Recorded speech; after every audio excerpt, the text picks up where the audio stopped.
Carroll Edward Cole always knew that something was wrong with him. Born in 1938, Carroll, who would go by Eddie or Ed as an adult, quickly understood, even as a very young child, that something was really not right about the way his brain worked. Sometimes he thought that what was wrong with him was inherent to who he was, that it was something he must have been born with. When an older boy came into his bathroom, shut the door, and proceeded to teach him how to masturbate, for example, Eddie thought the kid must have sensed something about him, must have known that something was wrong with his masculinity. Other times, Eddie blamed his mother for his dark fantasies. Though she appeared to most strangers like any other suburban Californian mother raising a family in the middle of the 20th century, when her husband was drafted into World War II, Vesta Cole started stepping out on him. Dramatically. She didn't merely reunite with an old boyfriend. She didn't start having an affair with a neighbor. She started attending actual sex parties in nearby apartment buildings. And she brought along her son Eddie with her, only to punish him later for, well, no one really knows why. Vesta would also beat her son for other reasons or force him to wear his sister's dresses and then mock him. And she took great pleasure in frequently reminding Eddie and the family at large who was really in charge. Her. And perhaps in large part thanks to her horrific influence, as Eddie's feelings about sex, masculinity, and power developed, so did his violent urges towards women. But unlike so many other dirtbags we have covered here before, Eddie would actually try to get help for these urges, over and over and over again.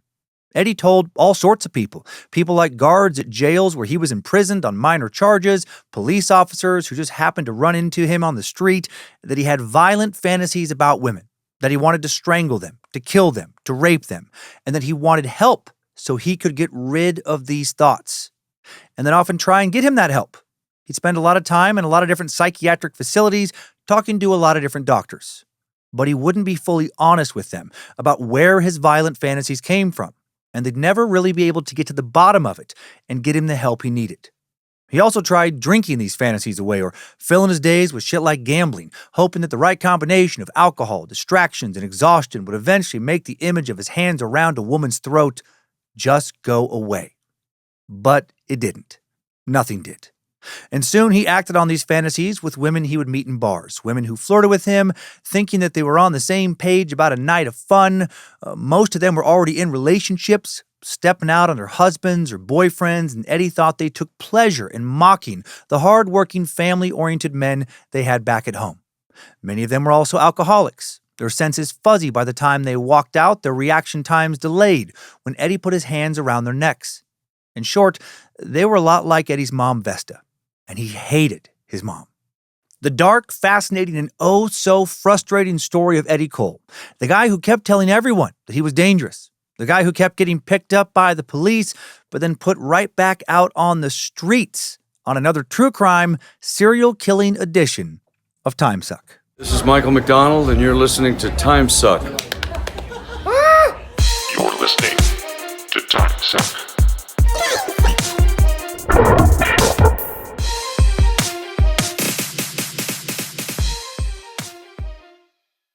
Well, happy Monday. Welcome back to the Cult of the Curious. I'm Dan Cummins, the Suck Master, the Snort Master, guy who has not done hard drugs in weeks, Dr. Rock Terrio's surgical assistant. And you are listening to Timesuck. Hail Nimrod, hail Lucifina, praise be to good boy Bojangles, and glory be to Triple M. Hope you have recovered from last week. This week will be brutal, but not as brutal. Well, it'll be more brutal in the sense of more people dying, innocent people. But I didn't have the same amount of in-depth details to pull from regarding the crimes of Eddie as I did for the crimes last week. And I think after those painfully graphic anthill kid descriptions, maybe that's a good thing. But also, if you came here for an intense story again, you will get one. So let's begin, shall we?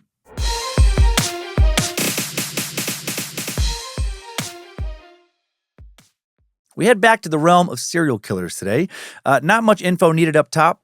This will all lay out nicely, or maybe nicely isn't the right word for it. This will all lay out horrifically in today's timeline, where we will meet Carroll Eddie Cole, a serial killer whose extreme hatred for his extremely hateable mother led him to kill 5 women that he was convicted for, but possibly, if not probably, many more, with estimates ranging from a dozen total women to around 35.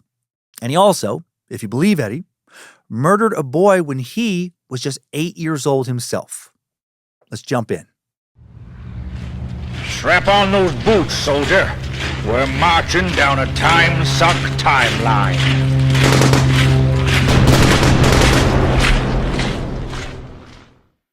Cole's father, Laverne, born on May 25th, 1900, raised in Fargo, North Dakota, near the Minnesota state line.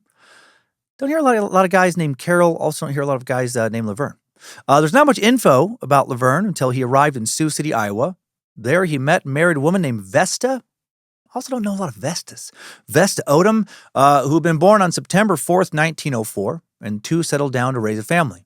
Vesta was a shy, small-town girl when Laverne met her, especially nervous on her wedding night, not knowing exactly how to do the deed her new husband expected of her. But they figured it out eventually. Funny how that works. I remember being nervous too for my first time, but then you're like, oh, this shape fits pretty gosh dang well in that spot. And then your lizard brain takes over, and Lucifina puts a little thrust in your hips, and you're off and running. Or off and fucking, or off and coming, hopefully. The couple's first child, Richard Keith, Dickie Kay, born in 1933. A daughter, Nancy, followed 2 years later. Then a third child and second son, Carol Edward, delivered in Sioux City, May 9th, 1938. Interestingly, Sioux City was just as big back then as it is now, like almost exactly the same. Population of the city, not the metro area, but the city proper back in 1940, a little over 82,000 people. And then back in 2020, the most recent census year, a little under 86,000. That is unusual consistency. In the spring of 1940, Laverne Cole gathered up his wife and 4 kids. They had another daughter, Patricia, in 1939, and gathered up his assorted in-laws as well, and they all headed west. Their goal was to live in San Francisco, but they would end up settling for anywhere where the wartime manufacturing boom was creating jobs. Big business tycoon Henry Kaiser had 5 shipyards, big-ass shipyards, running around the clock in Northern California, and he was advertising for labor nationwide. Help wanted, said the ads on billboards across the country and in daily papers. Male or female, young or old, experienced or inexperienced. Just basically like, we'll fucking take anyone. Get over here. Laverne took that offer seriously. The Cole and Odom gang soon touched down in Richmond, California, just across the bay from San Francisco, a little north of Oakland, where the Kaiser Yard employed around 100,000 workers, turning out a new Liberty ship every 10 hours, 7 days a week. Holy shit. 100,000 people all working in some capacity on the same projects at the same site. Nicknamed California's War Baby, Richmond would see its population grow nearly 5-fold in a decade, with scores of new arrivals crowding into cheap apartment houses that were huddled close around San Francisco's suburbs, their suburbs at that time, 60 factories. It's fucking crazy. Its population in 1940, 23,642. 10 years later, 1950, 99,545. Wild. What a great market that would have been to be a general contractor in. Couldn't keep up with demand. For their part, the Coles did a little better than many. They found a small 3-bedroom home on 5th Street with a huge backyard, literally big enough for an entire baseball field. And there was another bonus area.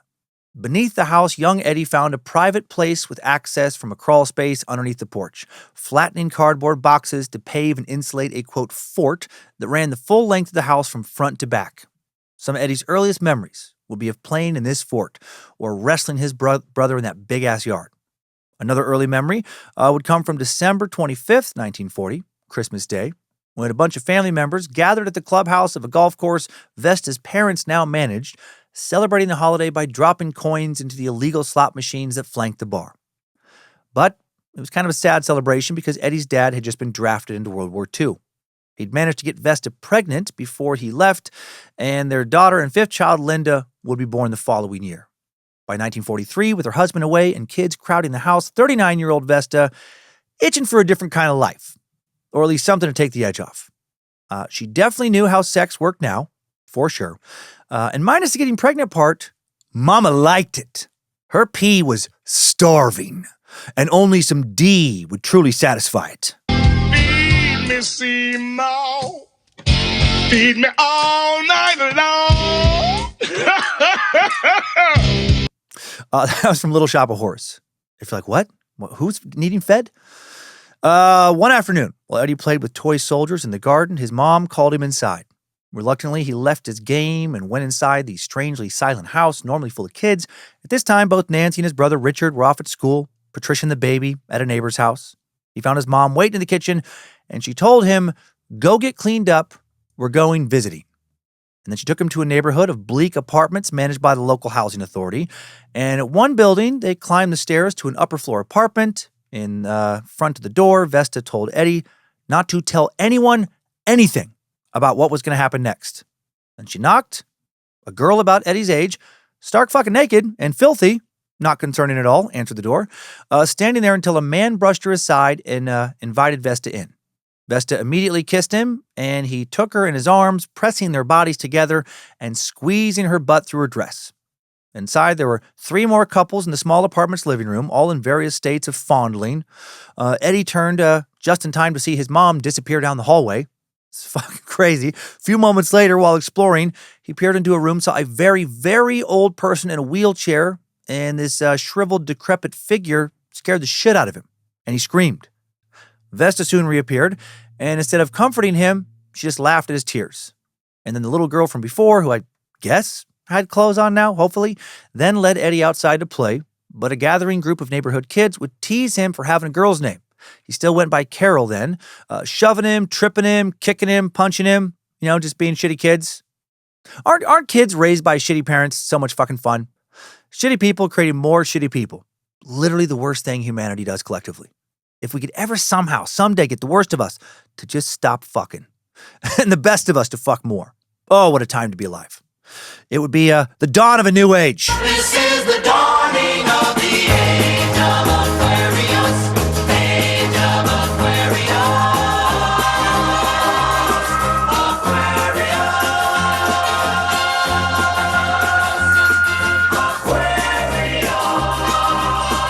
That's what I imagine the vibe of the entire Earth would be after one generation of just the best people fucking. Anyway, after a while, maybe an hour, maybe a couple of hours, Vesta came down only to yank Eddie out of the circle of kids he was playing with, blame him for starting trouble. Somehow it was his fault. He'd gotten picked on while she was fucking some dude or multiple dudes upstairs not watching him. Back at home, she slapped him repeatedly, then bent him over her knee, pulled his pants down to whip him with a belt. He'd also be grounded for 7 days, and she threw out his beloved toy soldiers. To Eddie's dismay, outings exactly like this would quickly become a repeating event. Waiting at the apartment or near it while his mom fucked some random guy or guys, then getting home and getting his bare ass beat for, I don't know, being present for her infidelity or something, just because she didn't like him. A sick mixture of sex and violence here for little Eddie, right? Mom gets fucked. He gets his bare ass beat by mom over the course of the same outing, essentially.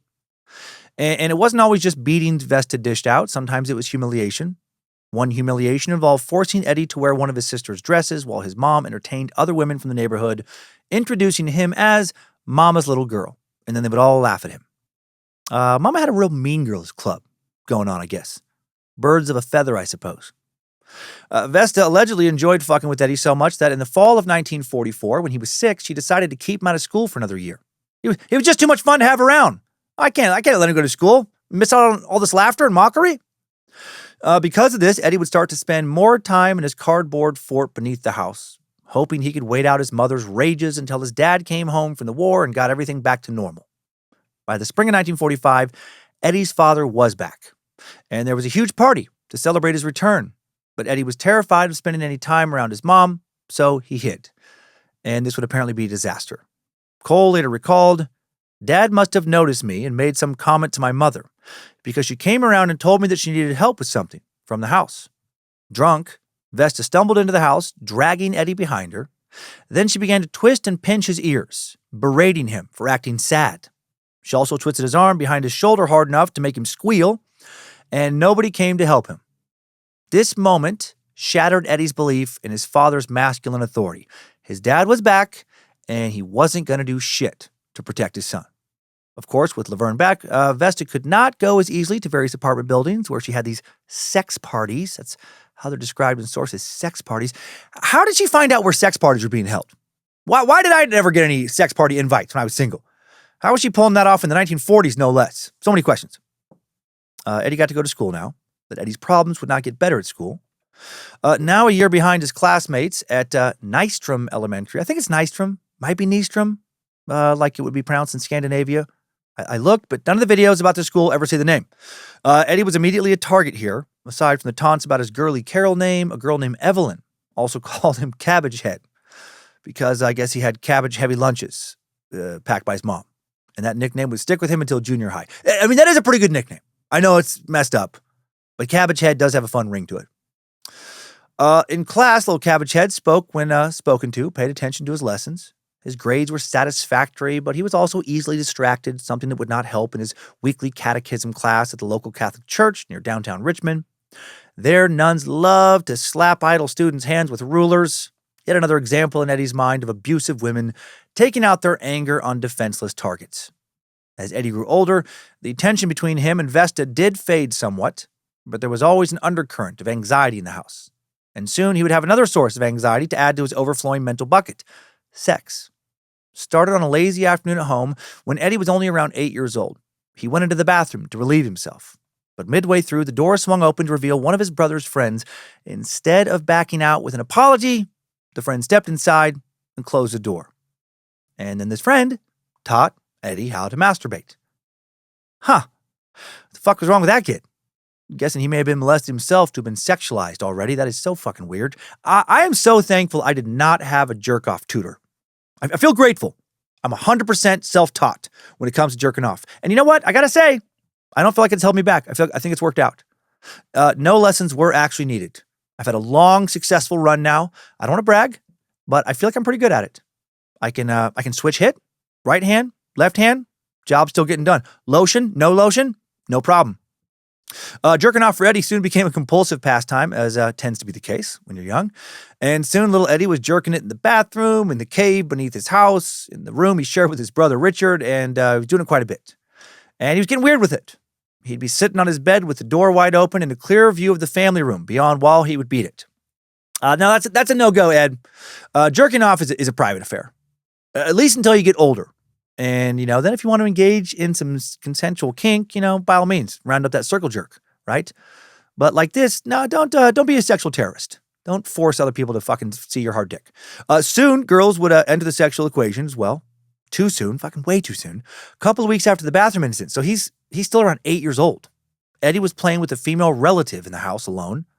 And on impulse, maybe urged on by all that jerking, he suggested that they play doctor. And he persuaded her to remove her panties. Then he fondled her, probing her with his fingers, and then he attempted penetration. But he's still a little kid, and thankfully this did not work. I'm actually curious how he was able to even jerk off at 8. I don't think I was even fucking close to having boners at that age, but I guess everyone develops differently. Now he starts to feel ashamed, though, that he couldn't get a proper erection at 8 years old. He's convinced that something's wrong with him.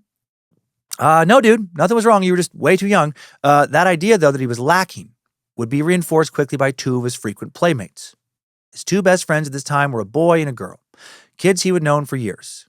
The girl, I guess, was aggressive, which annoyed him, based on his idea that girls were supposed to be soft and obedient.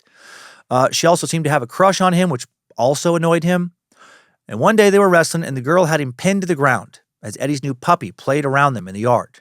Then, in a flash, her skirt flew up. Eddie caught a flash of cotton panties right before she sat on his face. Her thighs gripped his head, the smell of her crotch pressed tightly to his nose, and he felt both disgust and humiliation, and also arousal. But before he could do anything about it, before he could shove her off or lean in for more, Vesta came out of the house, ripped the girl off of him, and then fucking slapped him across the face. Right? Classic Vesta. No one liked to kick a kid when they were already down more than Vesta. Eddie sprinted now for his under-the-house hideaway, cradling the puppy as his Aunt Gladys came out, brought Vesta back into the house, offering to take Eddie to her house for a while if she needed to break from him. But Vesta turned her down. Meanwhile, under the house, Eddie sobbed hysterically, and then when he came up for air, he realized his hands were around the puppy's neck and that the puppy had stopped moving.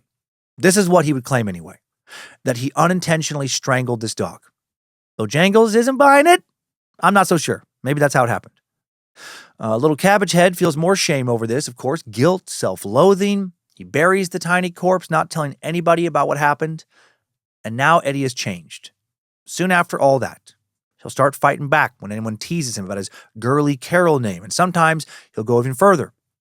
One afternoon, while playing with some boys at the nearby harbor, he held a boy named Dwayne Eugene Owen under the water until Dwayne stopped moving, just like the puppy. Like, permanently stopped moving. Little Dwayne is now a lot dead. Eddie scampered out of the water back to his playmates, and then when the police investigated, it was deemed an accidental drowning. Eddie had gotten away with his first murder, a murder he would later confess to, having been intentional, done out of curiosity at the age of 8. Terrifying, right? He escalated real quick from puppy to child. Not long after that, in 6th grade, Eddie was selected to be a student crossing guard, and this would become an outlet for his violent fantasies as well. After the drowning of Dwayne, he said he started having murderous fantasies, all the time. Eddie would fantasize about blowing the whistle at the wrong time, about intentionally letting the traffic flow across his fellow students, just imagining their blood all over the asphalt. Then a few months later, he found another way to direct his violent urges. And this next thing, admittedly, is a little hard to believe. It's kind of a crazy story, but who knows?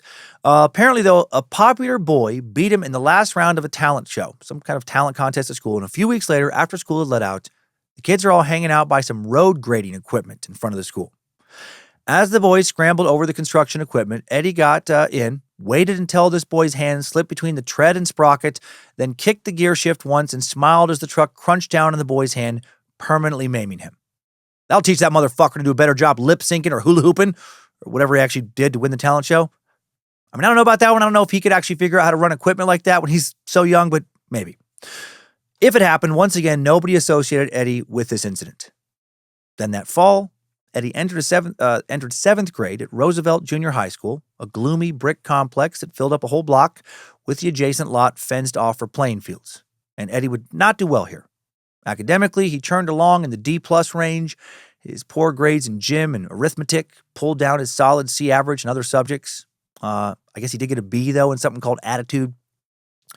First semester of 8th grade looked more promising. Cole earned solid Bs and an occasional A in English, social studies, and art. Seemed like Eddie was about to turn his slump around, but that wouldn't happen. Back from Christmas break in early January, Eddie got into a fight, another fight, I guess, with a boy in gym class. The coach intervened, and both boys were sent to the dean, who planned on whipping them both. Crazy that wasn't a huge deal back then, to have your coach literally paddle the fuck out of your ass, even your bare ass. Right? It was considered fairly normal before California legislature banned corporal punishment in schools. But before his coach got to whooping, Eddie told the dean that if anybody laid a hand or a strap on him, they should, quote, prepare to die. You know what? Fair. I feel like that's a fair thing to say in this particular situation. But the dean didn't agree with me, and Eddie was expelled. But as luck would have it, Eddie's family was about to move. Not far, short little hop over to Richmond's Florida Avenue, but it was in a new school district. His expulsion from Roosevelt apparently got lost in the shuffle. He would start fresh at Harry L's Junior High on McDonald Avenue, adjacent to Nichols Park and YMCA. Barely scraped by his first semester there with a D-plus average again, but his social life turned around. Practically from day one, he was invited to every dance and party, especially by the girls who now seemed to like him. Got a lot of attention from them when he intervened in a fight between two boys, beat up the boy who had brought a wooden board to the fray. I mean, that is pretty cool. Eddie was a tough kid now, unfortunately, thanks to his mom. He's pretty used to violence. Still, this newfound social acceptance did not solve problems with violence he's having. Some nights he would accompany schoolmates to a skating rink near Alvarado Park, but Eddie didn't spend much time on the wheels. He liked to slip away and stalk the darkened footpaths of the park, fantasizing about finding some unsuspecting girl and killing her. And again, he's only in the 8th grade when he's thinking this. June of 1954, he graduates from junior high. He'd spend a lot of the following summer at the Uptown Theater on McDonald Avenue, watching parts of some movies, but mostly making out and drinking alcohol. Also went to bonfire parties at Point Richmond, but despite finding plenty of people to engage in heavy petting with, he never managed to lose his virginity.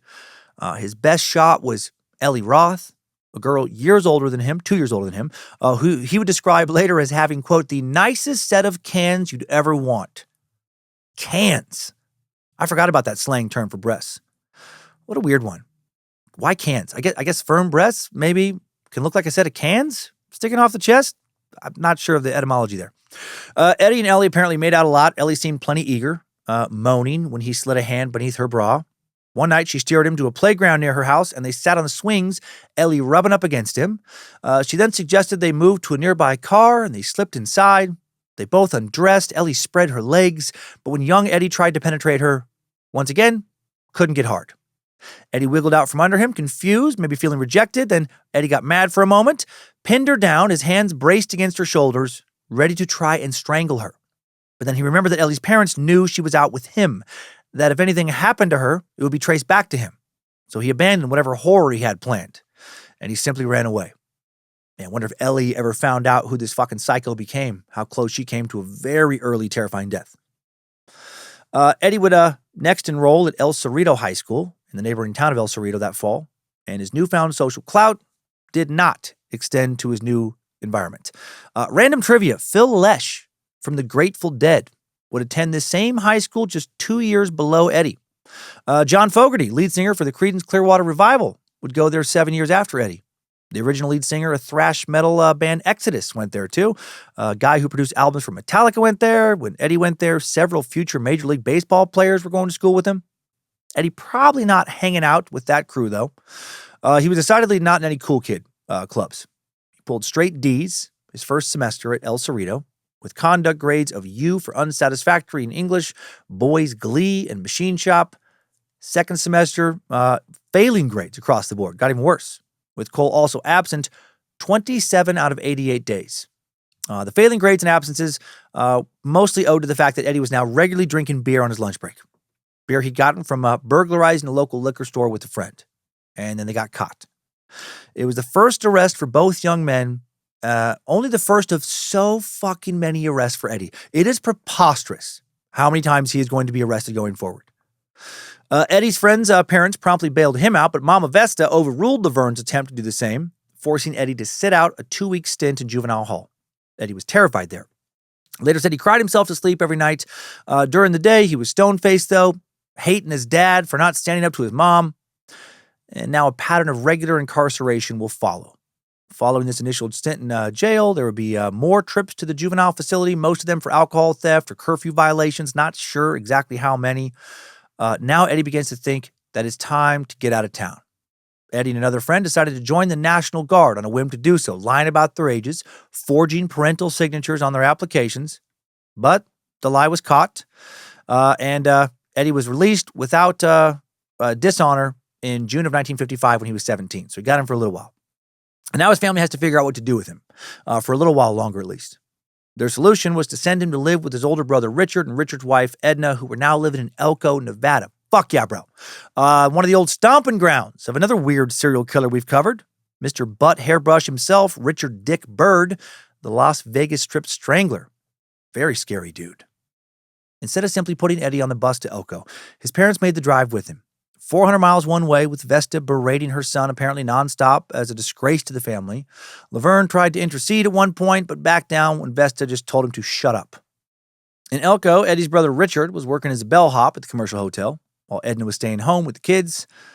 Already had kids, they were getting a family fast. Eddie would take a day job bussing tables at a highway truck stop. Job didn't pay shit.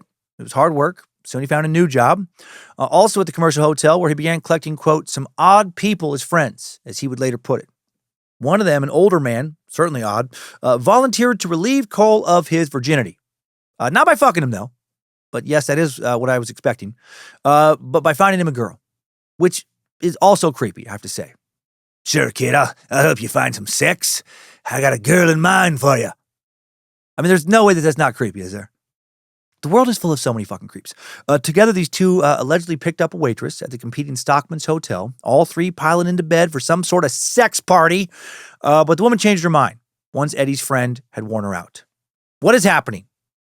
My life has been so boring and sheltered compared to so many of these people. Eddie came up short again and spent his next few weeks in Elko apparently dodging this woman's irate fiance. Then after getting into an altercation with some local drunk, Eddie was dismissed from his new job. So now he decided to go back to Richmond, try and finish high school a year late. And that attempt would not go well at all. He missed 33 out of 93 days in the first semester. He earned straight Fs and then just gave up and dropped out on his 18th birthday. Cole now joined the Naval Reserve over at the Treasure Island Naval Station in the San Francisco Bay, and then he was packed off for 2 weeks of training in San Diego. On February 18, 1957, Cole then reported to the USS Ingersoll, moored in San Diego Bay, and 2 weeks later, he was steaming towards the West Pacific. And what followed would not be the kind of thrilling life he'd imagined. Instead of the adventure promised by recruiting posters, he encountered drudgery and discipline, close quarters, a lot of spam, canned meat, and powdered eggs. I do like me some spam, but probably not every day. The ship's first stop in Melbourne, Australia was a lonely one for Cole, who had not managed to make any friends on board. The next stops in Hong Kong and Formosa, a.k.a. Taiwan, went similarly. By the time the fleet turned back towards the U.S., Cole was drinking constantly, including on his shifts, and he ended up being placed under extra supervision because of that, during which he would later say he would sneak away to masturbate about 4 times a day, as he had still not lost his virginity. Is that too many times a day for a young man? 4? That's not a normal, healthy amount. Don't read into what I'm wondering about this. Soon, Eddie's thoughts turned back to violence. In San Diego, he stole 2 automatic pistols, some .45s from his ship, took them to an empty field behind some naval housing. He claimed he aimed them at cars passing nearby, tracking the family sedans. He said he fired a few times but didn't hit anything. Ended up taking the pistols back downtown and sold them, using the money to buy more beer. Even though nobody had caught him stealing the pistols or even suspected him, Eddie confessed the next day to his division officer. Officer then hit him with a court-martial on charges of stealing government property. It included forfeiture of pay and reduction in rank to a seaman recruit, 90 days in the brig, and a bad conduct discharge. Doesn't seem like they cut him any slack for turning himself in. Not good. Gives him no incentive to ever turn himself in for anything again. And this was his first adult arrest of sorts. But I guess, not a conventional arrest, not by the police, but within the military. Eddie would say the brig was by far the worst part for him. For starters, brig rats, what guys in the brig there were called, I guess, were assigned to barren cells with cots and nothing else. Bathroom privileges were routinely denied for minor infractions, leaving prisoners forced to relieve themselves in rusty cans that would overflow into their cells oftentimes. More serious problems like speaking out of turn, showing disrespect to one of the guards, could lead to a beating, delivered via fists, boots, or billy clubs. According to Eddie, some prisoners were handcuffed to the chain-link ceilings of their cages, dangled there for hours while their arms went numb. Noisy inmates were frequently hogtied, their heads swathed in tape like mummies, with only their noses free so they could breathe, just straight-up torture. Others were bound with straps in a painful crouching position, unable to sit, lie, or stand. Straitjackets, also popular with the guards. Their long straps drawn up between an inmate's legs to intentionally mash their nuts as the guy got dragged around the cell block. After emerging from 3 months in the brig, Cal wrote that, quote, "all I felt was hatred." And that's scary because I feel like he'd been starting to lean in that direction already. Eddie was next assigned to transit housing pending an appeal of his bad conduct discharge, but the law would soon catch up with him again. In the first week of September of 1958, he was detained by San Diego police on suspicion of burglary and auto theft. But there was not enough evidence to charge him, and after they let him go, Eddie decided it was time to leave San Diego. He got his discharge, was back home in Richmond by October 4th, where he would again move in with his family, now at the age of 20. Luckily, he would not stay with his folks for long. He soon found a job at Nopco Chemical, working 6 days a week as a shipping clerk, made enough money to move out, also gave him a place to bring back girls, and finally, 7 months before his 21st birthday, he lost his virginity. But after waiting so long, Eddie felt like the act itself ultimately wasn't that exciting. He'd built it up too much in his head over the years. Instead of feeling relief or excitement, Eddie felt dismayed by how easily young women tumbled into bed with him now. He'd spent so long thinking of himself as defective that he now wondered, what's wrong with these women if they're having sex with me? And that, of course, is a very fucking dark, dangerous headspace to be in. Lucifina, disgusted with him. Also, by the time spring rolled around in 1959, Eddie was fed up with the boring routine of his new job, and he quit, moving back in with his parents, yet again. For a dude who hated his mom, he sure was heading back to live with her a lot. But that April, after just a week or two of living with his parents, police in Placerville, east of Sacramento, nabbed him on 2 counts of driving without a license, and he served 2 weeks in lieu of a $100 fine. Second adult arrest. Right? And when he got out, he was gone again for another quick stint in Lake Tahoe with his brother Richard. But that wouldn't last long either for unknown reasons. Dude's a fucking prop now. He just can't not fuck his life up. If things feel too steady and too easy, it's like he just needs to wreck it. He returned again to Richmond. Moves back in with his mom and dad again. Also starts dating a girl he'd known as a teen, Patty Morris. Patty would not go all the way with him. She was saving that for marriage. But she would give Eddie handjobs. And she would also let him rub his naked chest against her naked chest. Chest-to-chest rubbing. That's a new one. Does anybody get off on that? Sometimes she would even go down on him, but always stop before he climaxed and would then finish him off by hand. And that apparently frustrated Eddie, and he wound up masturbating after every date, imagining his hands around Patty's neck. Scary. During this time, Eddie also managed to save up enough money to buy another car. Then he, of course, fucked his life up all over again. In December of 1959, he's only 21 years old at this point. Police in Richmond caught him driving drunk without a license. 6 weeks later, he gets jailed again, this time for petty theft. Third and fourth adult arrest. He fucking cannot stop getting arrested. Just again and again. A local judge combined the counts in early February, packing Eddie off for 30 days at the county work farm. Then within days of getting out of jail that May, he's fucking busted again, charged with buying alcohol for minors. Fifth arrest. His girlfriend, Patty, stuck by his side throughout these arrests, and they even talked about getting engaged. But that wouldn't stop Eddie's new hobby of nighttime prowling. June 1st, 1960, now 22-year-old Eddie went out cruising after dark. He made a right between his old school in Nichols Park, his headlights picking out a dark sedan with a variety of huddled shapes inside. It was two couples making out. Eddie drove across the railroad tracks, killed the engine, and from beneath the driver's seat, grabbed an old claw hammer. Sneaking back to the darkness, he approached the car where he heard the couples whispering and moaning. Then he dramatically killed the vibe when he brought the hammer down on the car's rear window. One of the girls screamed as glass rained down on everybody inside. Eddie then rushed to the driver's side during the confusion, aimed his next blow through an open window at the driver's face, but he fucking missed. And then a set of hands wrapped around the hammer, twisting it from Eddie's grip. Uh-oh. And now Eddie runs. He hoped they hadn't seen him enough to identify him, but one of the girls was from Eddie's neighborhood, and she knew exactly who he was and did go to the police. And so once again, the cops showed up, booking Cole for assault with a deadly weapon. Sixth arrest. Convicted on June 28th, he's sentenced to another 30 days on the county farm. Does that feel too light for anybody else? 30 days for trying to attack two couples with a fucking claw hammer? That feels insanely light to me. In late July, he was released back to his parents' house. How fun for everybody. Spent his days mainly drinking, trying to avoid Mama Vesta. But a few weeks later, guess what? He gets arrested for outstanding traffic warrants in San Pablo, and he gets another 30 days, seventh arrest. Traffic violations, hammer attacks, petty theft, everybody just gets 30 days. This time around, Eddie lost his car for missing payments while he was in jail. And by January of 1961, Eddie begins telling others now that something is seriously wrong with him. One day that month on foot, he flagged down a Richmond squad car, huddled with the officers, explaining his compulsive urge to rape and strangle women. They drove him to the station house where he explained himself to a lieutenant. The man was skeptical at best. Sounds like he thought that Eddie was just a different kind of nuts than he was, right? One of those strange attention seekers that police do unfortunately have to deal with, sounds like fairly often. Almost unheard of for a potential killer to walk in off the street and warn cops of his violent feelings in advance.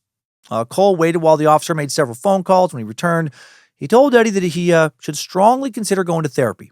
He could even check into a state facility if he didn't have any money for private treatment. And Eddie agreed. He said that sounded great. Right? Ain't that something? I cannot remember coming across another serial killer who did this, at least not before they started their serial killing. On February 2nd, 1961, Cole, not yet 21 still, is admitted to the Napa State Hospital, 20 miles north of Richmond, for a 90-day stay. But once he got there, he has second thoughts about sharing everything with the doctors. He worries that if he tells the truth about his violent behavior, if he admits, say, to the murder he had committed when he was 8, he might face murder charges. So after all that, he doesn't tell these doctors the truth, not even close. Dr. R.C. Hitchin handled Cole's first interview at Napa, readily accepting Eddie's fabrication of, quote, a happy childhood. Dr. Hitchin would write, the patient talks about both of his parents in rather glowing terms, stating that they were always affectionate, they did all they could for him, and that he has not always done as well as he could for them. Listing his religion as Catholic, fairly active, which was not true.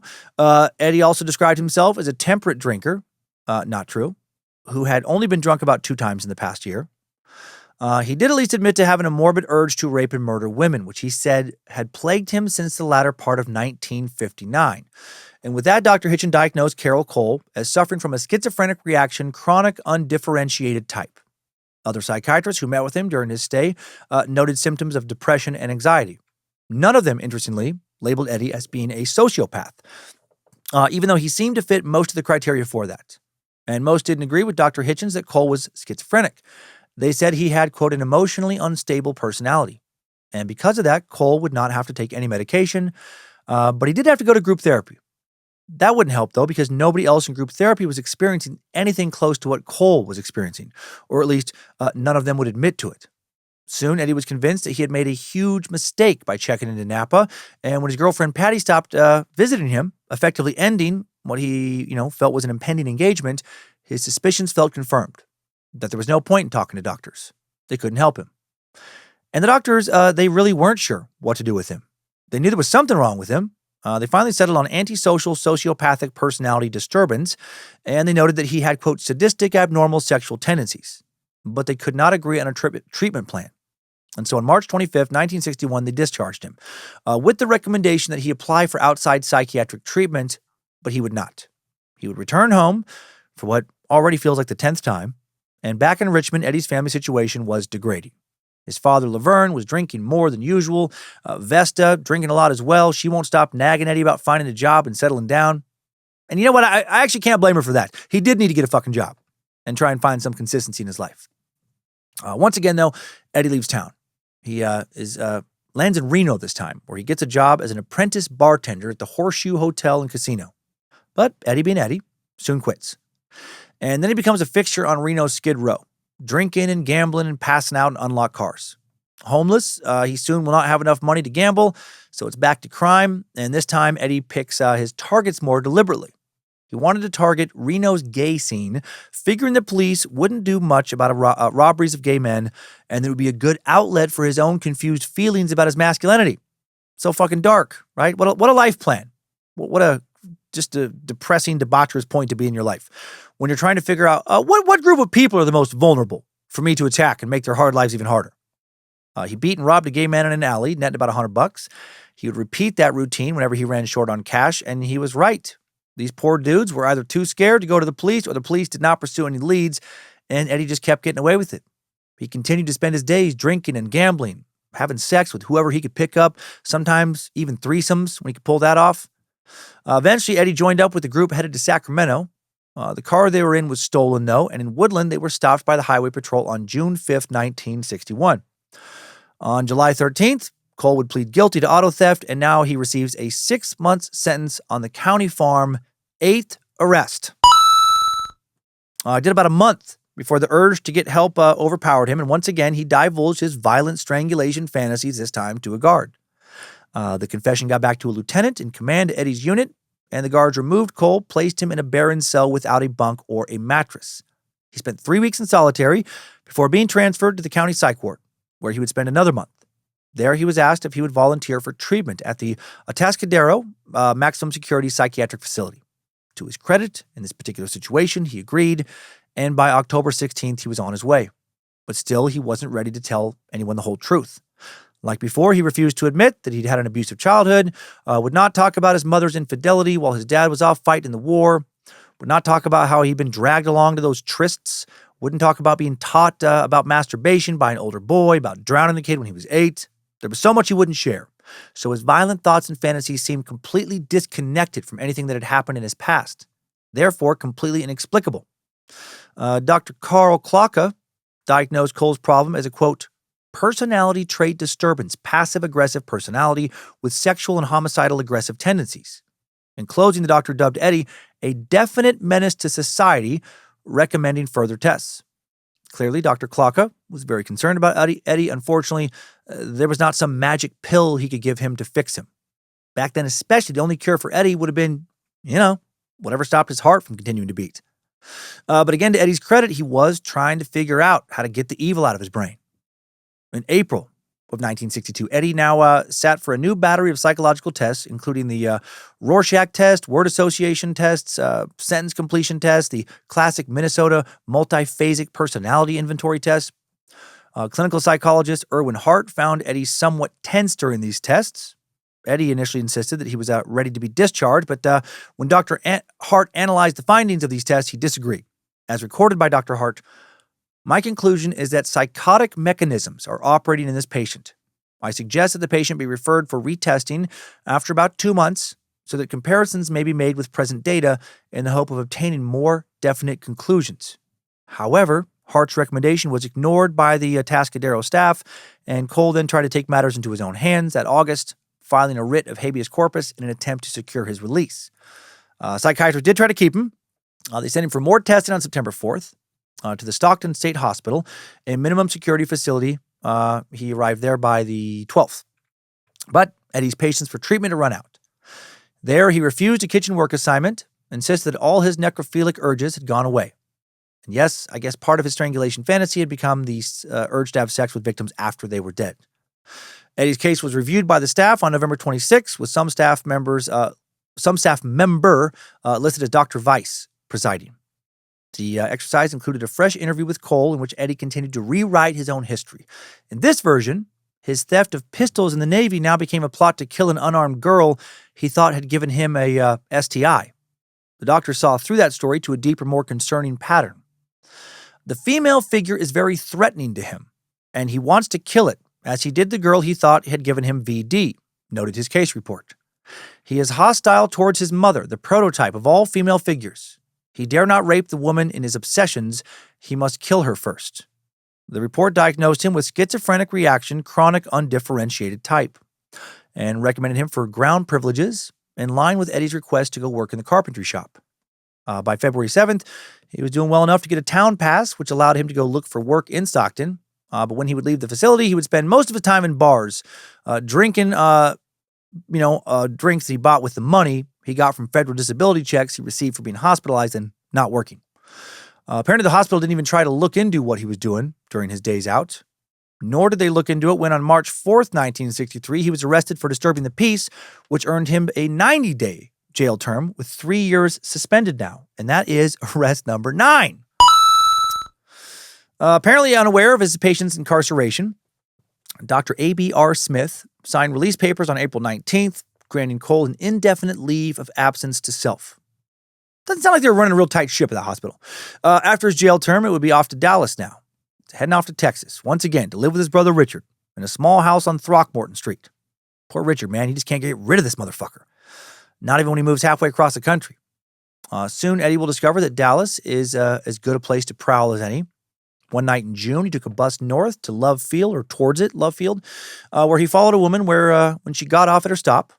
Sneaking up behind her, he wrapped his belt around her neck, but she managed to turn around and fight him. Within moments, they were on the ground, wrestling as the woman was screaming. A nearby porch light then flicked on, and Eddie Cole made a break for it. The next day, he would learn in the paper that the woman's name was Priscilla House. This impulsive incident left him deeply shaken, and he started drinking heavily to keep his fantasies at bay. Now he wasn't only troubled by his fantasies, but also by the fact that he couldn't even seem to get murder right. Seemed like sooner or later, he was going to get caught, sentenced to life, and that would be that. So he thinks that he might just be better to go out on his own terms. And on July 5th that year, Eddie swallowed 20 caps of Mellaril, a mood elevator, capsules. But he couldn't get that right either. He was found outside, brought to a hospital where doctors pumped his stomach, and then took him to the psych ward with a diagnosis of acute brain syndrome, whatever the fuck that is. It's no longer a diagnosis. Eddie met with staff psychiatrists and was released 3 days later with a referral to the state adult mental health clinic, which he ignored. Instead, he would take a few short-term jobs, meet a bartender, move in with her, then quickly move right back out. Then meet a sex worker named Neville Whitworth, who went by Billy, and they started dating. But one night at her place, he heard a voice pleading from the closet, opened it to discover Billy's 3-year-old daughter in a pool of her own piss. Holy shit. That night, he beat Billy, seemingly in retribution for neglecting her child. But the two of them stayed together, which resulted in a series of arrests for both. Billy for prostitution and public intoxication, Eddie for vagrancy, drinking, and domestic abuse. So 10th, 11th, and 12th arrests. 10, 11, 12. My God, this guy's life is such a fucking mess. Despite all that, these two will get married. Yeah, sure. Yeah, but it sounds like a good plan. A few weeks after the assassination of President John F. Kennedy in November of 1963, Eddie Cole and Billy Whitworth tie the knot and then move into a small house on Sycamore Street in East Dallas. Eddie finds a job, yet another job. Things seem to turn around for a little bit. The couple even begins to attend the Carroll Avenue Baptist Church. But soon, Very soon, Billy is drinking heavily again. Eddie gives up and joins her. He quits his job, spends his days drinking and watching horror shows, as he would call them, early slasher-type flicks where women get strangled. His violent urges are back, if they'd ever left. When Billy's cat has kittens around this time, Eddie kills them one by fucking one, wringing their necks over a period of weeks and claiming that they ran away. Damn. Now it's only a matter of time before things spiral further out of control. And one night in the summer of 1964, when Eddie is now 26, Billy brings a man home, a client, a John, and then Eddie comes home soon afterwards, flies into a rage, grabs a foot-long meat fork and slashes Billy across the stomach before she runs off.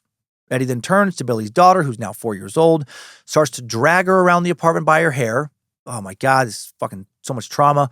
Meanwhile, downstairs, some police officers spot a naked, bleeding woman. They soon corner Eddie in the apartment, disarm him, and arrest him for assault. Arrest number 13. But then the next morning, Billy will bail him out, and the case will be dropped. Still count that arrest, though. Still count 13. January 5th, 1965, Cole is busted for public drunkenness. 14th arrest. This time, he's feeling especially talkative. He spilled the details of his 1963 assault on Priscilla House, the woman from the bus he had tried to strangle with his belt. Well, the police now do a lineup, and Priscilla identifies him immediately. Eddie then pleads guilty and gets 90 days, getting out on March 13th, 1965. 15th arrest. It fucking counts separately. God, what the fuck? I mean, okay, give him some points for turning himself in, but this dude has been arrested he's been arrested 15 times now at least. Twice in a short amount of time for violence against women. And he gets 90 days? By the time he got out, Billy was waiting for him at the Carlton Hotel, of course, on Glasson Avenue in East Dallas.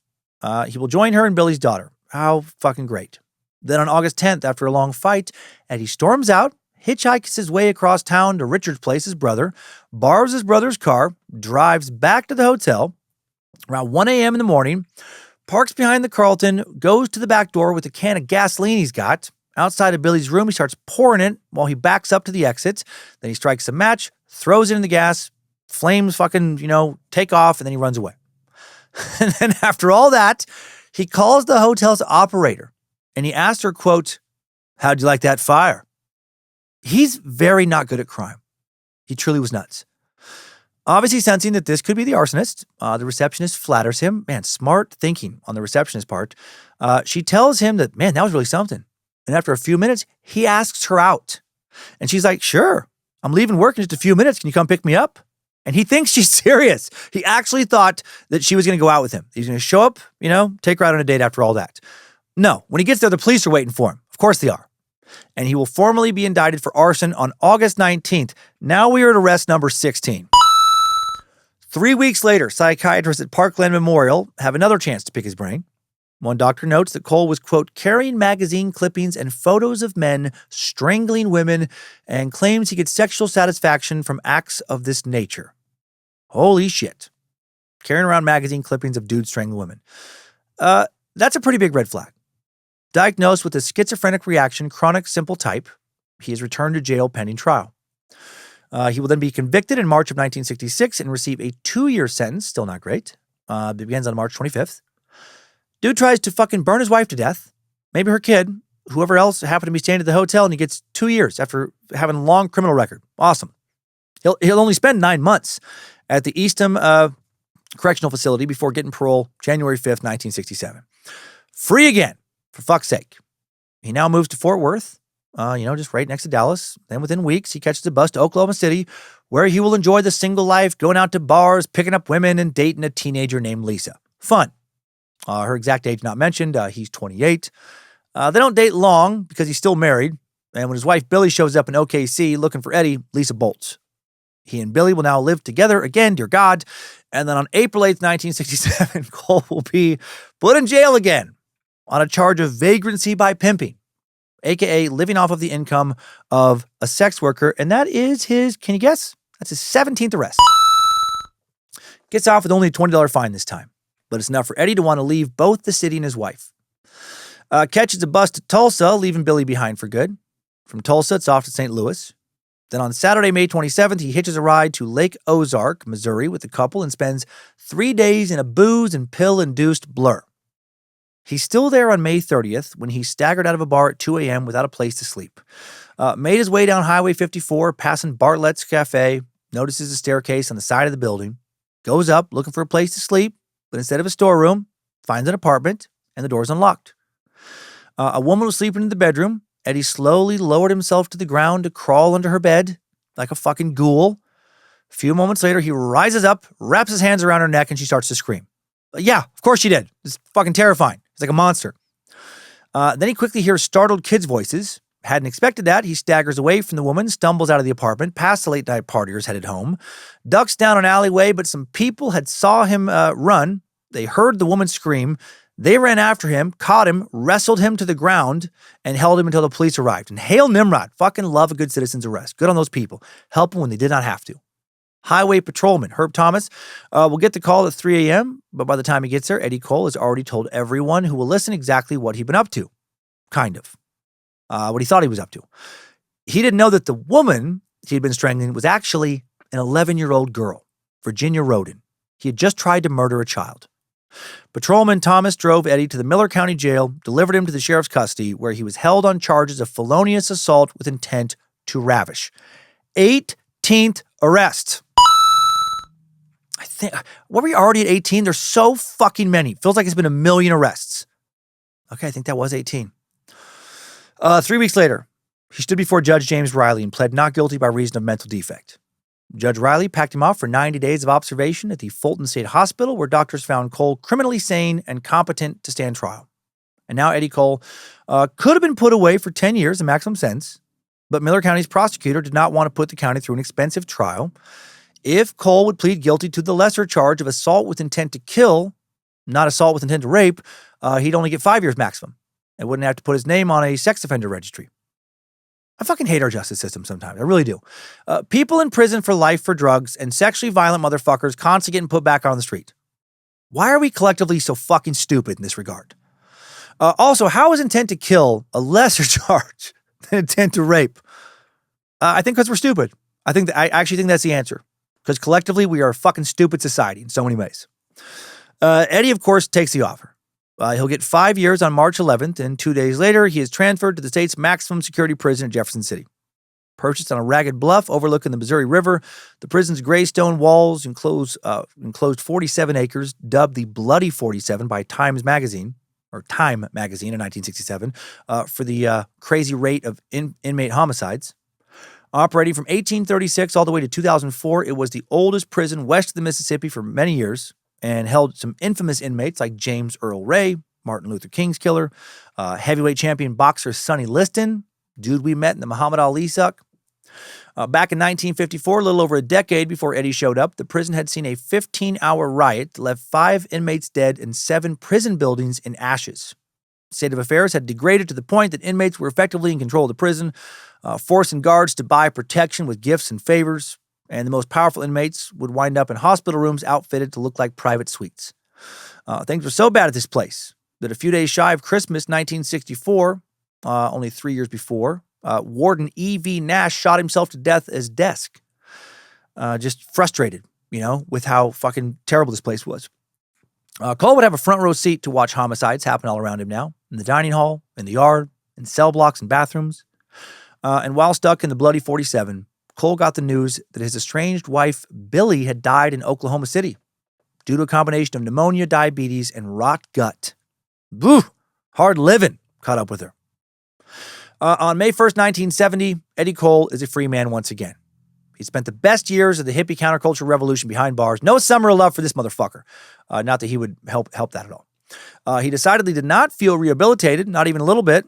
In his own words, if anything, I was worse.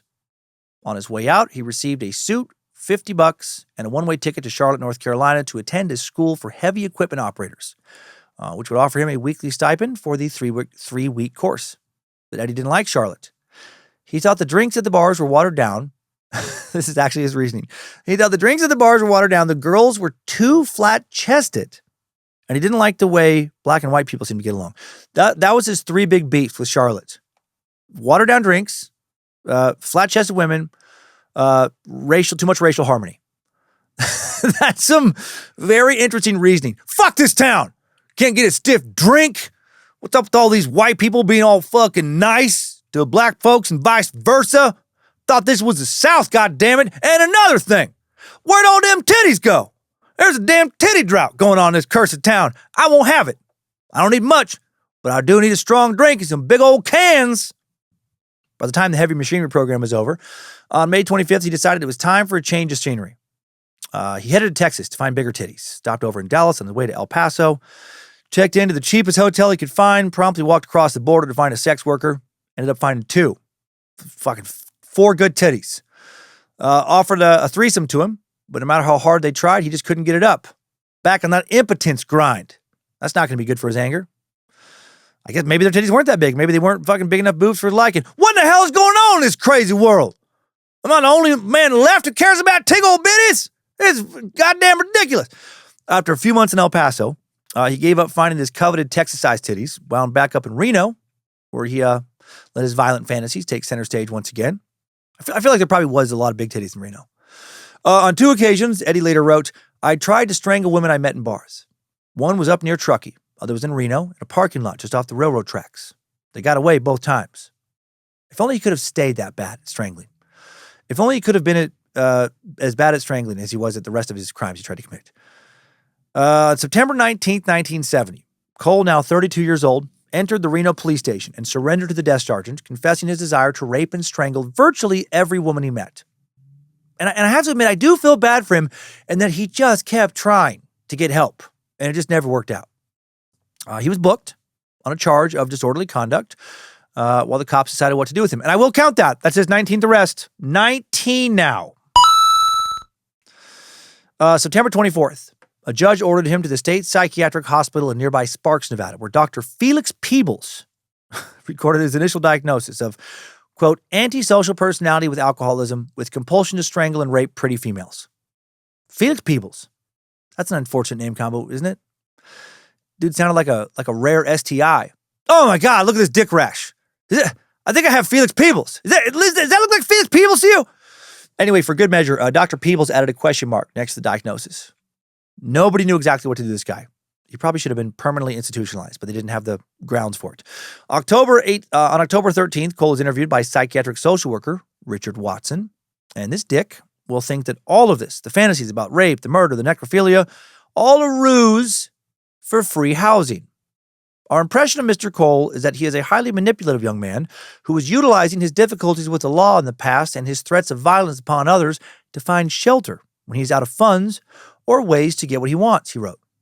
We also feel that because of this kind of insight, it can be called that he would not constitute a danger to himself or others because apparently he does seek assistance when he feels an urge to do harm. We also feel that he is not going to benefit substantially by any social work intervention.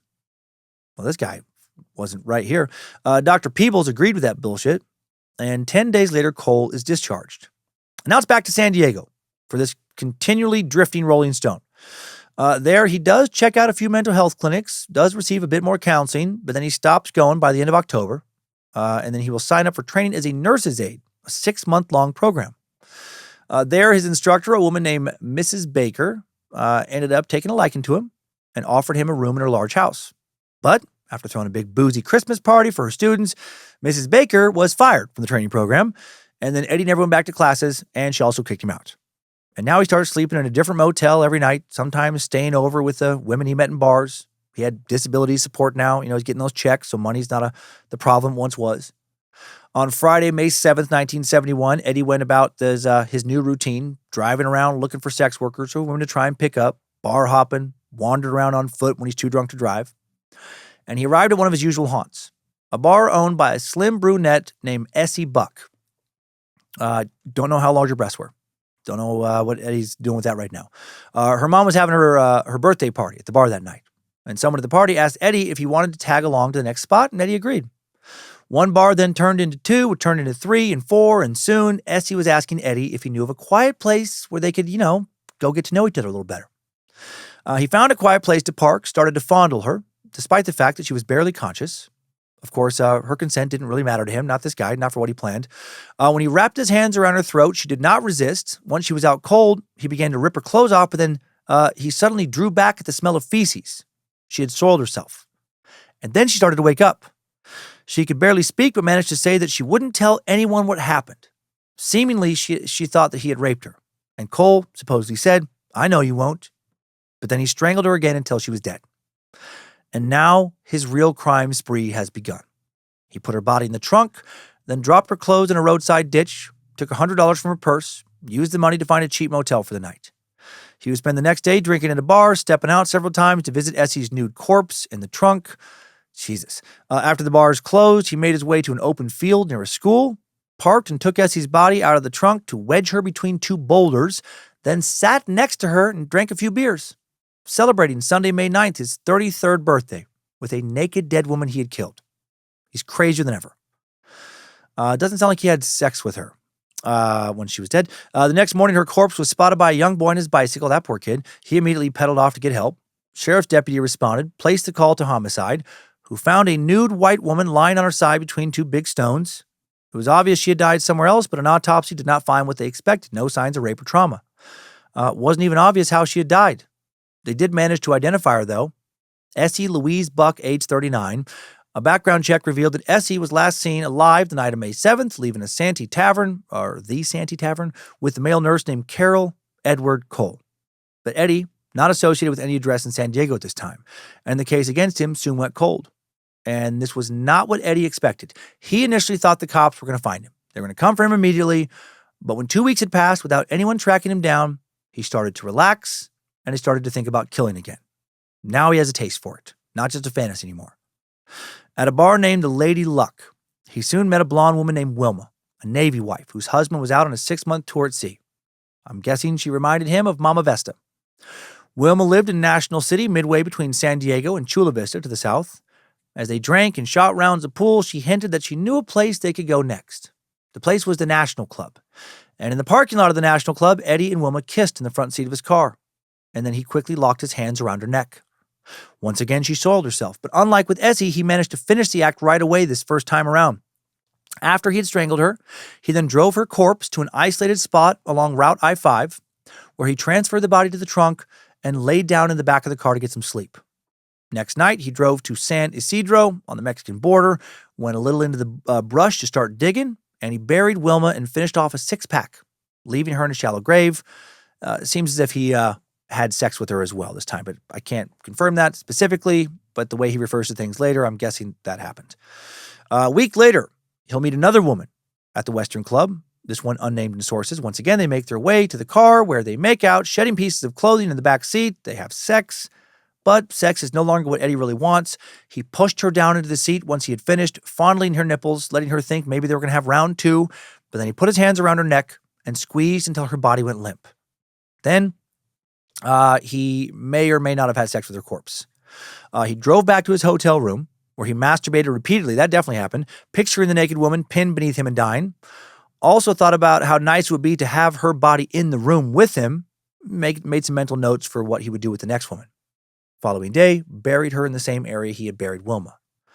Then just a few days later, June 1st, 1971, the law will catch up with him. But not for murder, but for driving drunk again. It was actually his 3rd DUI in a month, and he didn't have a driver's license, for fuck's sake. I'm counting the way it's written. It's a little ambiguous, but I'm counting the 3 DUIs as 3 separate arrests, which would be 20, 21, and 22. 20, 21, and 22. Yes, that is the Super Mario Brothers coin. He was sentenced to serve 30 days in the county jail, and during this time, investigators figured out he'd been passing bad checks, so they decided to hold on to them while they figured out what to do, or hold on to him. This was when Detective Robert Ring, who was investigating Essie Buck's murder, first learned about him. The homicide detective came to visit Eddie on July 14th, telling him that he was the last person who had been seen with Essie the night she died. Eddie tried to play it off at first, saying, no, I parted ways with her at some point that night. But Ring had an important piece of evidence that made him doubt that. Jailers had found a newspaper clipping about Essie's murder in Eddie's fucking wallet. Whoops. Now Eddie changes the story. He says, okay, yeah, I was with her when she died. We went back to a hotel. At some point during the night, she just passed away. Then blind panic made him shove her body into the trunk and ditch it in a field. And somehow Detective Ring bought that shit. And now the homicide case would simply just disappear. And Eddie would only be sentenced to a 1 year term for check fraud. So I am counting check fraud, as separate of the 3 DUIs, and that would be his 22nd? 22nd? Is it 22nd arrest? Or is it 20? No, it's his, oh fuck, that's his 23rd arrests. I was miscounting. 23rd arrests. He was now transferred to the La Cima farm on July 23rd, then discharged in late March of 1972. This fucking dude was arrested so many times, and he just kept getting let go. When he got out, he was back to San Diego a few months later in April or May. He'll be back to strangling. Driving again to San Isidro, down on the border, he spots a Mexican restaurant, stops by where he meets 2 Spanish-speaking women. After a couple rounds of drinks, they ask Eddie to take them someplace fun. Instead of doing that, he takes them to the foothills north of San Isidro, where his private cemetery was. There, one of the women got out of the car to relieve herself while the other woman wandered around, checking out the view of the city lights. Eddie, meanwhile, grabbed his claw hammer, approached the wandering woman, fucking drove the hooked steel into her skull. She dropped to the ground, a dark stain spreading around her head. Holy shit. Other woman then stumbled out of the wilderness, came around to the car. Eddie approached her from behind, wrapped his hands around her neck, forced her to the ground. With his knee planted between her shoulder blades, he pinned her and choked her until she was done breathing. Then he dug 2 graves. Near the end of May of 1972, he will then be arrested again, but not again for murder. No, he'll be arrested for more drunk driving. Fuck, so many goddamn arrests. Sentenced to 30 days in jail, released on June 23rd. So now that's his fucking 24th arrest. Dude got caught driving drunk again, without a license again, and the career criminal still gets only 30 days. And then he would soon be back in jail on a charge of disorderly conduct. My God. Which gets him a 6-month sentence at the Viejas farm. So that is his 25th arrest. Fun. He'd only spent 2 months there before he was released to a furlough center, where he then just walked out. After that, Eddie bounced between cheap apartments and shelters. Also briefly took a job as a driver for the Salvation Army. Finally getting his license. Hung out at a bar named the Copper Room where the other drivers would go after their shifts. How did he get a job as a driver after so many fucking DUIs? Excuse me, sir. One more question. Have you ever driven drunk? Oh my God, yeah. No, hundreds of times. But I've only gotten caught like, I don't know, maybe a dozen times. At the Copper Room, he met a bartender named Diana Paschal. And one night, Diana invited him back to the small apartment she shared with her mom, Joyce. Soon after that, Eddie and Diana began going together officially. And he soon moves into her apartment. He was also technically still on the run from the law after walking out of that furlough center. And on January 15th, 1973, when Cole was headed for work, he passed a police car and they pulled him over, ran a check, found an open warrant charging Eddie with escape from custody. 26th arrest. He just don't quit. This time his term was 6 months in the county jail, where he worked with a chaplain, performed odd jobs like passing out glasses to nearsighted inmates. That job couldn't have took that long. That job must have taken about 10 minutes total, but whatever. April, Eddie wrote a letter to his trial judge asking the judge for a discharge on his birthday, and the judge granted it. Diane had a new apartment, but when he arrived, she saw him and burst into tears. She confessed that a sailor named Charlie had assaulted her sexually, that they'd been drinking. She didn't have the strength to fight him off. After tracking down Charlie, though, Eddie decided that it wasn't an assault. He believed Charlie's account, that Diana had willingly consented. Furious over her infidelity, Eddie nonetheless proposed to Diana. Okay, that's a plot twist. And they get married in July. Soon, however, Diana is drinking more and more than ever. Joyce, her mom, is in the middle of a divorce. She's spending more time at their apartment. Eddie's feeling trapped. In July of 1974, he'll escape to Nevada. Back to Nevada. But then he comes back by August to California. And soon the two of them are planning to move to Las Vegas now. Just constant chaos. In Vegas, Eddie gets a job working for a woman named Marie, who ran the slot machine concessions out of Mr. Si's Casino down on the Strip. Full name of this place that's no longer around was Mr. Si's Casino of Fun. I guess it was a real fleabag operation known for a 99-cent steak and eggs breakfast and free chili. Free chili sounds terrifying. Good chili, already a gamble. Free chili, that feels like I'm fucking pointing a gun in my butthole, just playing Russian roulette. Mr. Si's Casino was known as a grind joint. Vegas used to have a lot of these grind joints. Instead of some big mega casino, they were, like the size of a place you'd see in a strip mall. And actually, Mr. Si's Casino wasn't a strip mall. Korean barbecue joint rents a spot where this casino used to be. Mr. Sy was Seymour Husney, and his casino folded after he went to prison for raping a 13-year-old. So many cool people in this place. Wasn't a classy joint. Perfect for Eddie Cole. Most evenings after work, he stopped in at the Silver Slipper, bigger but another grind joint, to drink and play Keno, limiting his bets to $15-20 a day. As for excitement, that was it for a little while. Life with Diana became dull for Eddie, marked by explosive fights, then long periods of drinking and silence. Finally, Cole had enough. He stole $700 from Mr. Sly's casino, then set off on a road trip back to San Diego. Little did he know, Diana would follow, and they get right back together. At this point, Diana's health is rapidly deteriorating due to cirrhosis of her liver from years of hard drinking. And faced with more responsibilities, Eddie starts looking for a stress outlet. And a bar south of Chula Vista, there he meets a young brunette as she wandered the room, chatting with people, feeding coins in the jukebox. He got pissed. Imagine that she was toying with him. It was a game trying to lead him on, just to turn him down. And then when he got up to leave, she approached him and asked him for a ride. She directed him to a nearby trailer park, mentioned that she probably shouldn't go, or they probably shouldn't go to the house together because her husband was home. And that really pisses Eddie off. So instead of driving her or dropping her off, he drives away from this trailer park to a nice side street. At this point, the woman starts to realize something is going on, lunges for the door. Eddie lunges after her. They tumble to the ground in a tangle of limbs. Eddie manages to get his hands around her throat, shifting his weight for better leverage. And then headlights flash over them. Sheriff's deputies.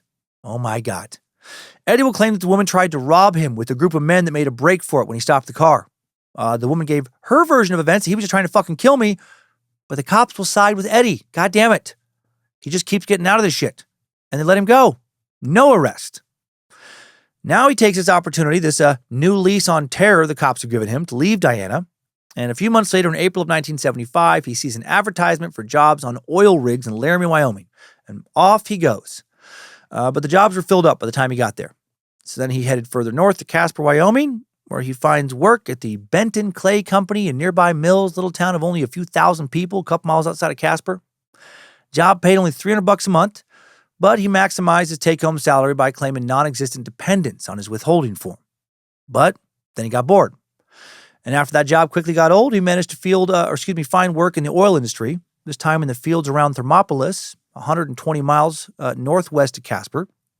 Small town, just a few thousand people, bunch of mineral hot springs. And after only a few months in August 1975, he gets fired for a confrontation at work, given a severance check of $950, which he promptly took to a bar back in Mills. Eddie wasn't exactly what you call a big saver. If he had money, he spent it quickly. Back in Mills, he would meet Merlene Hammer, a young woman whose friends called her Teepee because of her Native American heritage. Near closing time, he asked Merlene if she wanted to head out to an after-hours club. But then the club was too noisy. So he asked if she wanted to take a little drive, and she agreed. They drove down to a narrow access road to a bentonite refinery where Eddie killed the engine, and soon his fingers found her throat, locked around it, and started to squeeze. He would actually finish the murderous act with a cord from a lamp he had brought with him that was in the back seat. Then he dragged her body out of the car and into the trunk. He dumped her corpse off at a random hillside, covering her naked body with an old red sleeping bag. Well, Merlene's body would be found August 9th, 1975. Investigator Art Terry took the call for the Natrona County Sheriff's Office, supervising lab technicians at the scene. Before the corpse was moved, he noted marks on her neck. And soon the cause of death was confirmed: strangulation. Now it's time to figure out how she'd spend her last living hours. A bartender remembered Merlene's visit in the after-hours club, even managed to give a description of her date to a sketch artist, but in an area full of scruffy-faced oil workers, could have been anybody. Meanwhile, Eddie was already long gone. He spent a few weeks driving around before he headed back to San Diego, where he found Diana again, and her situation even worse than it was back in March. A few weeks earlier, Diana had been drinking on the sun deck when she'd fallen asleep, and when she woken up, she had second-degree burns all over 40% of her body, had to be hospitalized. There are so many complete fucking train wrecks in this episode. Oh my God, this is so sad. During her stay in the hospital, she was also officially diagnosed with cirrhosis and warned to stop drinking or she would die, and she does not stop drinking. Eddie stayed for 2 weeks before he left Diana yet again to check into a rehab program called Project Jove, where ex-cons helped wayward teens get back on the right path. He was hired December 16th, 1975. That's great. This guy, counseling teens. All right, kid, let Uncle Eddie fix you up. We'll start with the basics. Has anyone ever taught you how to beat off? No. All right, let me show you how it's done. Then, a few months later, on March 19th, 1976, the San Diego Community Mental Health Center received a call from a local detox house. The counselor, Alice Moran, was asking about a new guy who had shown up. She wasn't sure if he was more dangerous to himself or others, but she could tell that he definitely needed help. She was speaking, of course, about Carol Edward Cole. Eddie would check himself into the mental health center the next day with a basic complaint. I feel like giving up. Now he framed his aggressive tendencies in a different way. He said he was trying to bait women into killing him. He was discharged April 2nd with a diagnosis of adult situational reaction with depression and suicidal ideation, personality disorder mixed type. And that doesn't help him at all. Spent the next weeks bouncing around halfway houses before heading up to Jackson, Wyoming now, where he had a lead about a job looking after a hunting lodge. But before he could get there, he got stopped by the police. He was driving a stolen car. Running to check on his license, they found out that Cole was also wanted for mail theft. Did I mention he stolen checks from a halfway house and cashed them? And that is his 27th arrest. This dude committed crimes with the regularity some people have lunch. On Friday, June 4th, a formal arrest warrant was issued on charges of mail theft. But one of the supervisors of the halfway house, the one who had stolen the car from actually, would end up bailing him out. Felt sorry for him. Now Eddie wasted no time getting back out of town.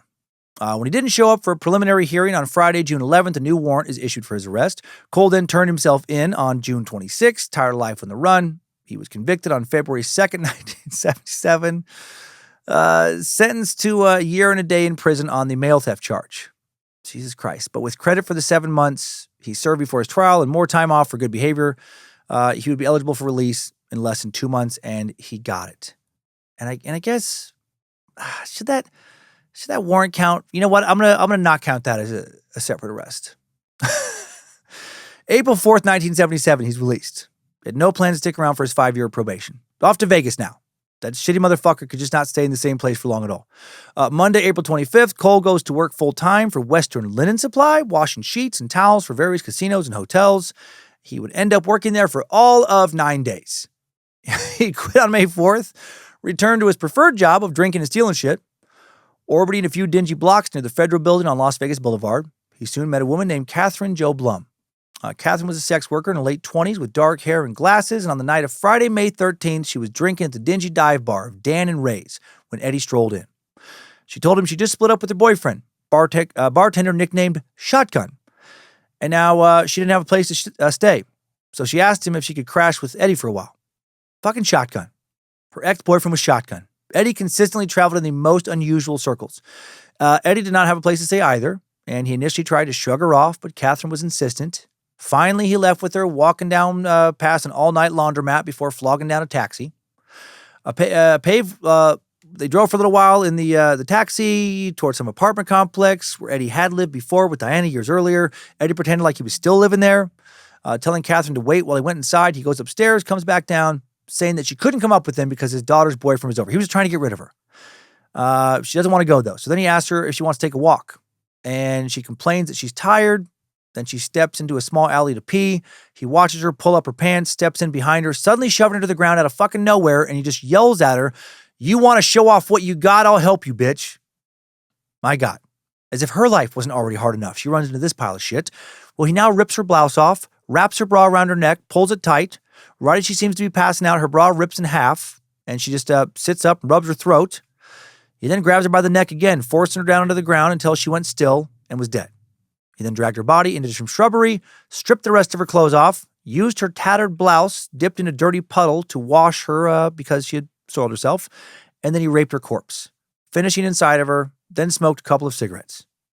Then went to a casino, wandered around, did a bit of gambling like he just hadn't fucking done what he did, then returned to the apartment complex, went and found Catherine's body, raped her body again. God, if he hasn't done it already, he definitely went after his necrophilia fantasy here. Next day, May 14th, 1977, Catherine Blum's corpse is found by the police. Detective Joe McGuckin approached the body nude except for her socks. There were obvious abrasions on her throat, smears of feces on her inner thighs, as well as on paper towels near the body.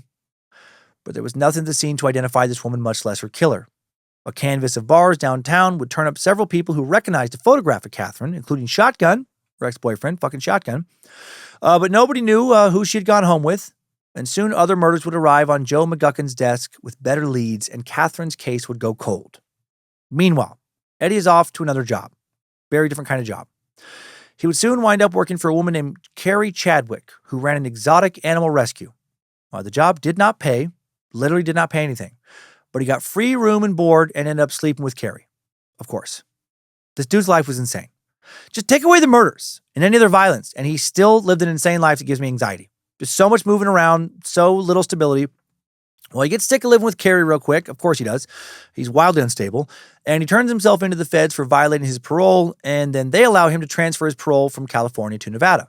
But then an impromptu joyride through the Nevada desert in a car he just stole gets him arrested yet again in July of 1977. Jesus Christ. And then he'll be released on his own reconnaissance pending trial. 28th arrest. He can't stop. Won't stop. Still, he had to go show up for his court dates, which of course he does not do. On Wednesday, September 14th, Eddie missed a court date in North Las Vegas. 3 days later, patrolmen pick him up, but they let him go again. I won't count that one. And now he decides to get out of town. And he leaves with a woman named Tanya, heads to New Mexico, where they catch a bus to Oklahoma City. There, he and Tanya eke out a living by doing odd jobs, and then the night before Thanksgiving, 1977, the two have an explosive fight. Eddie kicks her out of a house he'd rented. And then he heads out by himself for the night.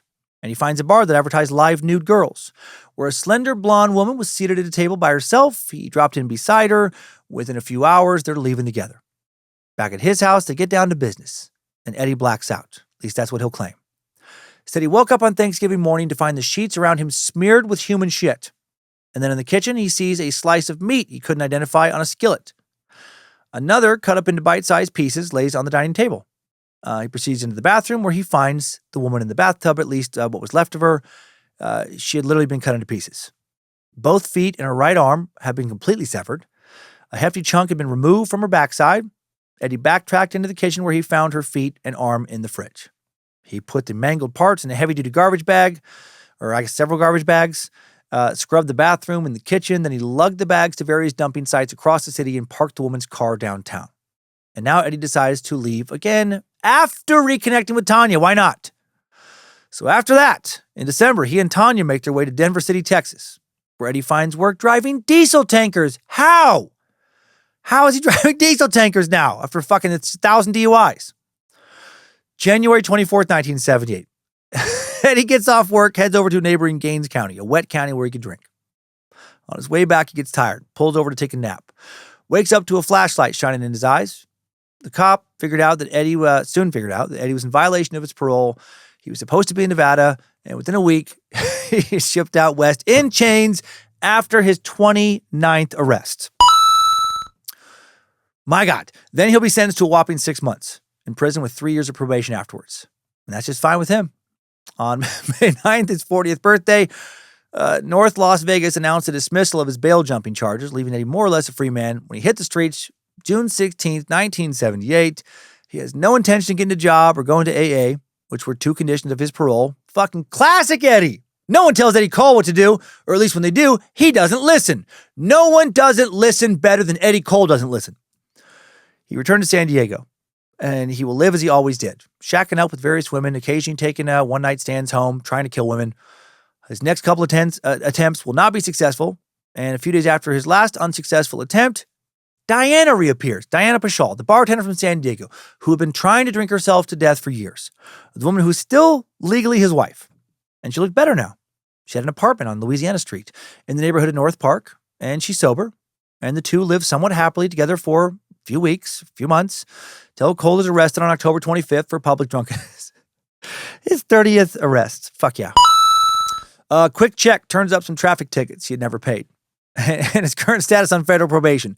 Surprisingly, the magistrate sets bail at just $2,000, and Eddie hits the bricks on Halloween.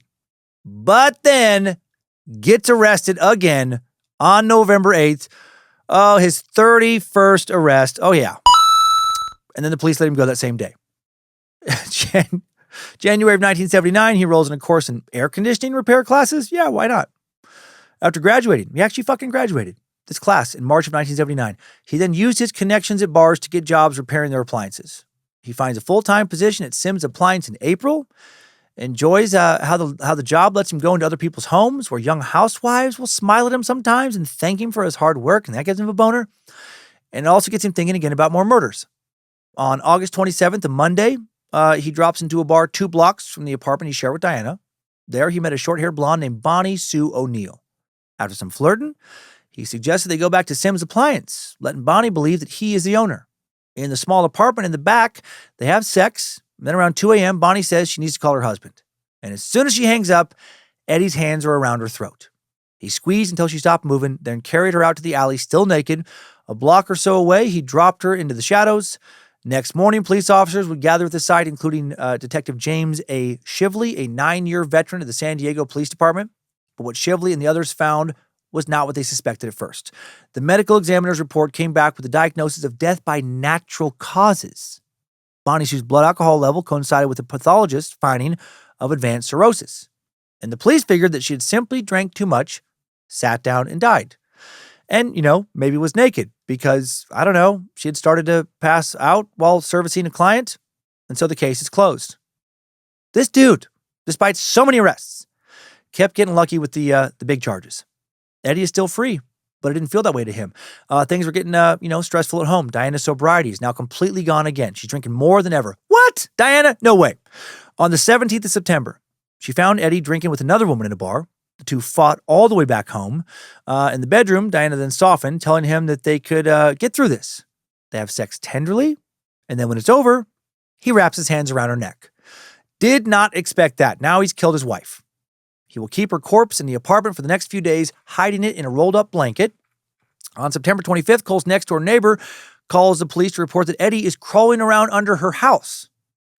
Patrolmen find him in the crawl space, working on a grave-sized excavation. And they drive into a detox center because he's drunk, where he spends the night. Holy shit. What they don't do is look in his house and find Diana's body. How has he not been caught yet? The next morning, bright and early, Joyce, Diana's mom, decides to take matters into her own hands to find her daughter. For the last few days, her son-in-law has been telling her that Diana's out, that she's in the shower, that she's just not available whenever she calls. She goes to check for herself, and as soon as she steps inside their apartment, the smell is overpowering. This poor woman. She approaches the closet where she finds a rumbled bedspread. She pulls her corner back, screams. It's her fucking dead daughter. She runs to call the police. The first detective on the scene is Detective Shively, that same detective we just met a little bit ago. He was examining the corpse when Cole walked in fresh from detox, but then Eddie turned around and ran before the detective saw him. And since the detective hadn't actually seen him come in, didn't try and stop him when he left. So he gets away. He makes it to a bus, gets on the bus, leaves San Diego again. Unreal. But he didn't actually have to worry because Diana's autopsy revealed a blood alcohol level of 0.42, more than 4 times the statutory limit for intoxication, and her death was ascribed to advanced cirrhosis complicated by ethyl alcohol poisoning, another diagnosis of natural causes, despite the fucking fact she'd been rolled up naked in a blanket and shoved into a closet. The madness never ends around this guy. Eddie now is headed back to Las Vegas. November 3rd, 1979. He walks back into his old haunt, that dive bar, Dan and Ray's, where he'd already picked up a previous victim, Catherine Jo Blum. Well, now a freckled, red-headed woman sits at the bar. Eddie sits down beside her, making casual conversation for about an hour before a gaunt, gray-haired man comes up to her, says it's time to go home. Woman tells him she's staying right where she is, and when the man leaves, she turns to Eddie to explain. Says the older man was her husband of a year, and she regretted marrying him. He could not satisfy her in bed, but she didn't want to get a divorce either because then she'd have to get a fucking job. Well, her story was music to Eddie's ears because he now felt justified in wanting to kill her. As he twisted a nylon cord around in his pocket, they kept chatting, and by midnight, the bar was crowded and noisy. Marie suggested they go somewhere quieter, and Eddie took her a block away to another bar, the Casbah, but they won't stay there long. After a few minutes, they proceed to one of the Casbah's attached motel rooms. Eddie takes a bath, while Marie rinses her blouse and underwear in the sink. Then she gets in the tub and starts giving Eddie a blowjob. But to him, it felt practice, routine, without passion, right? That made him hate her even more. Then in bed, they got down to business. And afterwards, Marie suggests that they run off together. Or she could continue living with her husband and sleep with him on the side, and Eddie snapped. His hands flew up around her neck, straddling her. He pins her arms towards her sides, bends down to yank this nylon cord away from his discarded clothes he'd been fondling earlier, twist that around each of her fists, and then her neck before drawing it tight. And when she finally stops moving, he rolls off of her. He dresses quickly, forgetting his underwear, pulls a sheet over her body. A maid would discover her body the next day, immediately reporting it to the police. Detective Karen Good would be the first on the scene, and there wasn't much for her to go off of. This woman had no handbag, no ID of any kind, not even labels on clothes to identify where she might have, bought them. One thing was obvious, though, she had been strangled. The next day, after the case was reported in the paper, a friend came forward with her name, Marie Cushman, a.k.a. Marie Powers, a.k.a. Marie Stoddard. Numerous aliases, 49 years old. Man, Vegas draws so many interesting people. Digging in deeper, Detective Good found a witness, Joseph Walsh, who had seen Marie leave the Casbah bar with a male companion, described as looking around 45 to 48 years old with brown hair. He was actually 41 at this point, but he had lived a hard life. It was a hard 41. On the afternoon of November 9th, the Las Vegas Review-Journal published a composite sketch of the suspect, describing him not as we just heard, but as, quote, an unidentified 50-year-old man, 5'2", 120 pounds with gray hair. In short, a suspect 9 years older, 5 inches shorter, and 40 pounds lighter than Eddie Cole, with gray hair instead of brown. No idea how his description got that fucked up. Eddie Cole's weird run of incredible luck when it comes to major crimes continues. According to the article, the Casbah's desk clerk also saw a second man duck into Cushman's room about 2:30 in the morning. This elusive second suspect was described as an Indian in his 30s, about 6 feet tall, with short, wavy black hair. What? It mentioned that the second suspect had been driving a nondescript Chevrolet with California plates, which is actually what Eddie drove. So this guy was describing Eddie, but just fucking not even close to what he looked like. So Eddie is free to keep living his super shitty drifter's life now. And just over a month later, on Sunday, December 16th, he gets married again. Did you see that coming? Me neither. He had started dating a woman named Charla, who he met at another Salvation Army driving job. Poor Charla was 26 with substantial learning disabilities. Eddie and Charla will leave for Denver City, Texas, where Eddie had some work connections. They left Vegas December 20th. At 41, Eddie's finally ready to settle down. No, he's not. A few days after New Year's, he is stopped by the highway patrol, and he gets off with a warning, no arrest, telling the patrolman he had left his California license at the house. But then a search revealed his most recent federal warrant, and he is, 2 days later, arrested. 32 arrests. At least. He was locked up in La Tuna outside of Anthony, New Mexico, before being transferred to San Diego January 17th, 1980. Then on February 25th, he is sentenced to the maximum 1-year term. In May of this year, he'll be moved to Inglewood, Colorado, having requested a transfer, perhaps hoping to put some distance between himself and the murders of his wife, Diana, Essie Buck, Bonnie Sue Neal. But on that front, at least, regarding the Diana murder, he wouldn't have to worry, not yet. After he was transferred again to Springfield, Missouri, July 9th, the case note reported the spouse was found dead September 26, 1979, in a dwelling occupied by the couple. Her body was discovered in a closet, but was so badly decomposed that an official cause of death could not be established. An effort was made to charge Cole with murder of his wife, but the charge could not be pursued due to the decomposition of the body and the lack of accumulated evidence. On October 4th, 1980, Eddie Cole is a free man. Free from another stint in prison, free from another marriage, kind of. He's still technically married to Charla, but he's abandoned her. He received a one-way ticket to Dallas, where he hit up a couple bars, tried to track down his brother, but couldn't find Richard, which says a lot. I bet Richard was hiding from him. I don't think Richard wanted to be found by Eddie anymore. Instead, he ended up at the Wayback House, a halfway house run by a woman named Linda Bishop, who found Eddie a job at a construction site. But then on Sunday, November 2nd, he left the Wayback House, not wanting to be subject to Linda's rules. Of course. He only lasted a few weeks. Now he's camping out in bars during the day and sleeping in parks and alleys at night. And then less than 2 weeks later, a Dallas Police Department operator logs a call at 5:15 a.m. Wednesday, November 12th, 1980. A man had found a woman's dead body in the 4100 block of Bryan Street, an inner-city neighborhood of honky-tonk saloons, cheap lodgings, and greasy spoons. The body was female, naked from the waist down, braless underneath an open blouse. She had blonde hair and brown eyes. Up close, flashlights picked up mottled bruising on her throat and a crust of blood around her lips. Definitely a homicide. Detective Gerald Robinson was on the scene by 6 a.m., followed closely by a police photographer, a team from the forensics lab, and an assistant Dallas County medical examiner. The cause of death immediately apparent to the examiner, strangulation. The body is then removed to the morgue to look for evidence of sexual assault. At first, it looked like it could have been a rape and murder, that the killer had picked her up somewhere else, sexually assaulted her, killed her, and dropped her off. Within 15 minutes, however, an officer found the victim's slacks behind a clump of trees some 20 feet away. The piece of clothing had been ripped and soiled, so now it looked like her pants had stayed on until after she had died, which meant any sexual assault would be post-mortem. Driver's license found in her pants said that she was Wanda Faye Roberts, age 32. Her home address listed as 4607 Bryan, just 5 blocks north of where she had died. Soon an autopsy would confirm manual strangulation as the cause of Wanda's death, no evidence of sexual activity. Blood alcohol indicated that she had been drinking.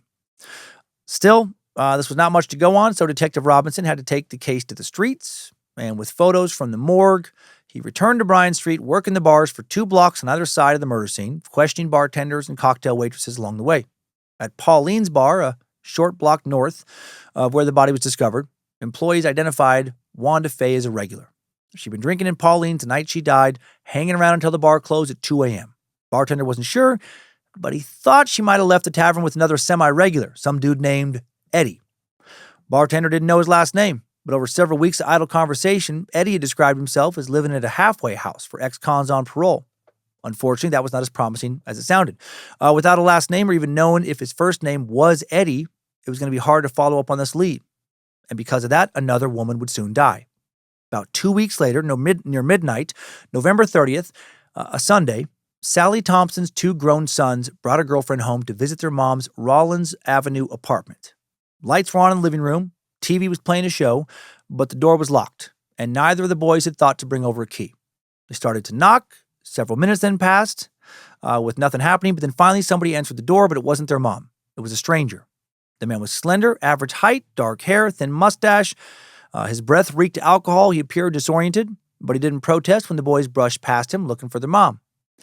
They soon found Sally Thompson lying on the floor, face down beside the couch, her jeans and panties wadded up around her ankles. How fucking devastating for her sons. Scared shitless as anyone would be, the 2 boys ran to find help, went over to a neighbor's.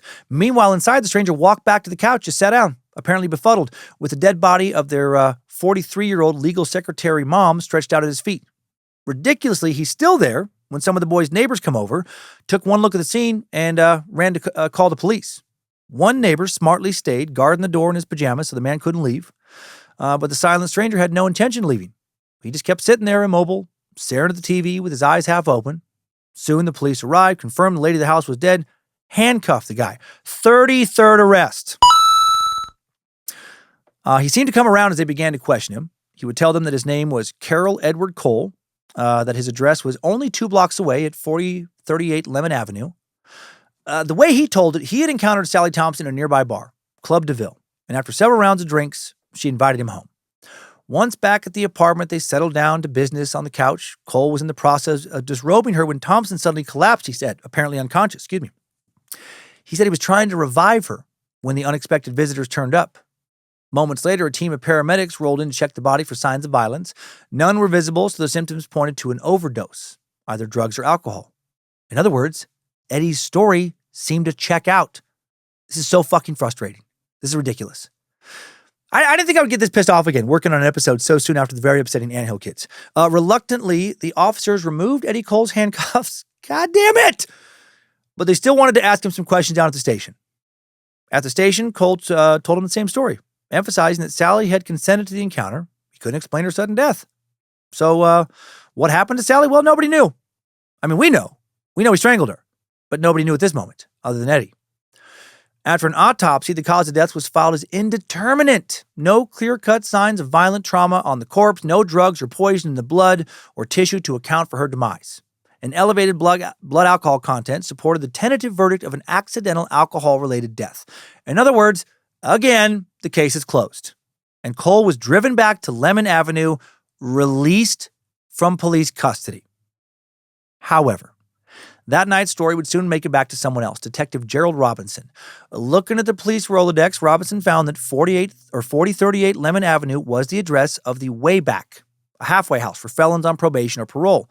He had been tipped off, remember, that the suspect in the murder of a different woman, Wanda Faye Roberts, was a guy named Eddie living at that halfway house. It was a rough 2 blocks from Sally Thompson's place on Rollins, living at a halfway house. And this one was close. It was a rough 2 blocks from Sally Thompson's place on Rollins. And within 2 miles of Bryan Street where Wanda had been killed. Detective Robinson telephoned the halfway house, spoke to head counselor Linda Bishop, digging up on some background information about this strange man. And he learned that Cole had left the halfway house November 3rd, but called back and got himself back into it on the 12th. And that was the same day that Wanda had been murdered. Provisions for Cole's readmission to the way back included counseling, no liquor, and a curfew that would get him off the streets by 10 at night. He also had to get a job. And indeed he did. He was working at a warehouse for Toys R Us, preparing for the big pre-Christmas rush. His supervisors reported that he was sullen and uncommunicative. Linda Bishop was convinced that he had something on his mind. How creepy that a bunch of kids around the Dallas area got Christmas gifts in 1980 that had been handled in some way by this serial killer. Near closing time, Monday afternoon, December 1st, Detective Robinson entered the Toys R Us warehouse, asking the foreman for directions to Eddie Cole's work area. At first glance, his slender, well-groomed subject did not look like Robinson's image of a serial killer. Some long-haired dude ranting and raving to himself in the bushes. But Robinson knew that looks could be deceiving. He approached the stranger cautiously, prepared for Cole to try and run or try and fight him. But Cole did not attempt to flee or fight. The suspect's manner was actually very respectful and reserved as Robinson displayed his badge and asked Cole to come down to the station. Oh, yeah, of course this guy's not going to get worked up about a badge. He's been arrested a fucking million times. At the station, Robinson steered Cole toward the Crimes Against Persons Division. They left him in a small interrogation room, 2 chairs facing each other across a narrow table, and Robinson came back a couple minutes later with 2 cups of coffee. After he was Mirandized, Cole waived his rights, seeming like a man with nothing to hide. Indeed, he'd already told the Sally Thompson story twice, and probably thought he could tell it again just as convincingly. But Robinson had a surprise for him, the name Wanda Roberts. Did Cole know that lady by chance? Had they left Pauline's together in the early morning hours of November 12th? Did Cole perhaps end up strangling her, dumping her body? Cole grudgingly admitted meeting Wanda at Pauline's the night she died. In fact, he said they had walked out together, but on the sidewalk, he said Wanda started talking to a tall, slim stranger and went off with him. Cole said he'd felt like a bit of a chump, but what do you do? Without missing a beat, Robinson shifted back to the Thompson case, going over Cole's story about the event once again. Then Robinson asked if he'd be willing to take a polygraph. But before he could answer, Robinson was brought out by a colleague who told him that he was needed on a shooting that involved a police officer. Homicide was short-staffed. He was needed, so he'd have to wrap things up with Cole. Robinson now had to make a snap choice. Would he let Cole go? No. Thank God. No, he would not. He informed Cole he was arresting him on suspicion of murdering Wanda Roberts' 34th arrest. Not counting trips to juvie as a kid. So it's probably more like 40. Eddie Cole did not push back. Instead, he seemed relieved. And then he said, "We shouldn't quit right now. I've still got things to tell you. It could take a while." "What kind of things?" Detective Robinson asked. "About a murder," Cole answered. "I'll need coffee and some smokes before we start." Robinson was not moving on to that other case now. He stayed and escorted Cole to the cigarette vending machine, standing by while his suspect fed coins into the slot and made his selection. Returning to the cubicle, he grabbed another officer, passed the other shooting off to him. Cole was now his top priority, fucking finally. "Okay," he says, as he is seated across Cole. "Tell me what happened." "I can tell you right now," Cole answered, "that I need some help. It's like I'm with a woman, having drinks, and then something comes over me. I have to kill her." "Go on," he says. Without further hesitation, Cole launched into a description of a typical incident. Sunday afternoon in Charlie's bar at Carroll and Gaston, drinking with a woman he'd never seen before. The invitation to her to go to her house was no surprise to him. He said he got picked up a lot. Soon they were sitting on her couch, drinking beer and watching TV. But where another man might feel lust getting turned on at the prospect of a hookup, a foggy haze instead enveloped Cole. "I grabbed her around the throat and pulled her behind me on the couch," he recalled, "so hard her wig slipped off. I was choking her a few seconds before I remembered the open door, then I lifted her into a sitting position, laying my head on her shoulder for appearances, while I kept up the pressure on her throat. It was easy, no struggle at all. At one point, a Mexican passed by the door and looked in at us, but he figured we were making out and just kept going. Finally satisfied that she was dead, Cole rose and shut the door. Returning to the couch, he said he stripped his victim, carrying her naked body to the bedroom.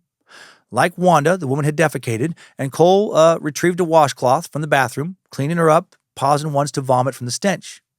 With that done, he said he raped the corpse, fell asleep beside it, waking several times for more intercourse throughout the night. The next morning, Cole went on, "I took her key and locked the apartment before I went out drinking. That night I came back, slept with her body, and screwed her several times. The second morning I left, I never went back." Robinson was now freaking out. This was not a hypothetical like Cole had led him to believe initially. This was a different murder altogether he was confessing to. Robinson interrupted Cole, excused himself for a moment, rushed down the hall to check for any records of a case that he might have missed. A Sunday in November narrowed down the possibilities. If Cole had spent 2 nights with his victim, it would have to be November 9th, when he was AWOL from the halfway house. Moments later, Robinson was scanning a report on the death of Dorothy King, age 52, found in the bedroom of her apartment on Tuesday, the 11th of November. A worried friend dropped by to check on King after she missed work 2 days in a row. The medical examiner's report attributed her death to natural causes, linked to chronic alcohol abuse, a lot like Sally Thompson. Back in the interrogation room, Robinson knew he had to tread carefully not to mess up his confession now. Now, about this girl in the bar, Robinson began, starting over from scratch, trying to get the full story of whatever the fuck was happening here. Tell me more about her. Cole frowned, apparently confused. Which one? Now Robinson was really freaking out, but he let Cole go back to his story. Cole proceeded to tell the detective about how Wanda had really died. Instead of losing Wanda to an unknown man outside of Pauline's, he said, they walked together to the gravel parking lot where Wanda leaned against a car and they began to make out in the dark. And then Cole's hands went inside her blouse. She got mad for some reason, started screaming, he told Robinson. I got scared and she started struggling, so I put my hands on her neck. I asked her what was the matter and kept squeezing her neck. I just couldn't stop. When Wanda went limp, Cole said he tugged her slacks off, tearing them. Also said he had meant to rape her body, but the smell of feces repulsed him too much. Afterward, he said, I walked around and called the halfway house and asked them if I could move back in. He hoped that didn't stop him. He hoped that would stop him from continuing to kill, but it didn't. By November 30th, he'd begun to prowl again. That Sunday night, while he's drinking beer, watching football at Club DeVille, he first met Sally Thompson, he said. She told me she was lonely, Cole recalled, and said that I looked like I was lonely too. She came right out and said she was looking for a man to live with her. The prospect put Cole off, but after a few more drinks, he returned with Thompson to her Rollins Avenue apartment. They got settled on the couch, and Cole's mind started to spin again. I remember thinking, why don't these goddamn whores leave me alone? Cole said and shook his head. I turned around and grabbed her by the neck and started choking her. Robinson thought that was that, but Cole had 6 more murders for him. There were the 3 San Diego murders, S.E. Buck, the tavern owner, a sex worker named Bonnie Sue O'Neill, and his wife Diana. And there was Las Vegas, a sex worker, Catherine Blum, 2 years later, Marie Cushman. The final victim he discussed that day was Merlene Hammer, who he killed in Casper, Wyoming.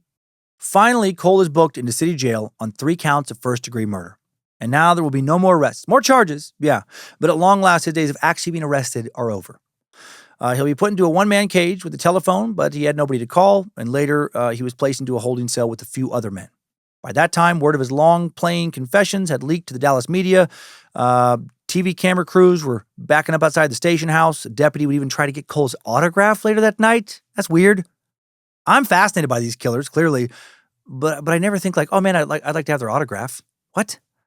I wouldn't want to help them feel special in some way. That's fucking sick. They're disgusting. Right? I'd rather be allowed to give them a lethal injection than get an autograph.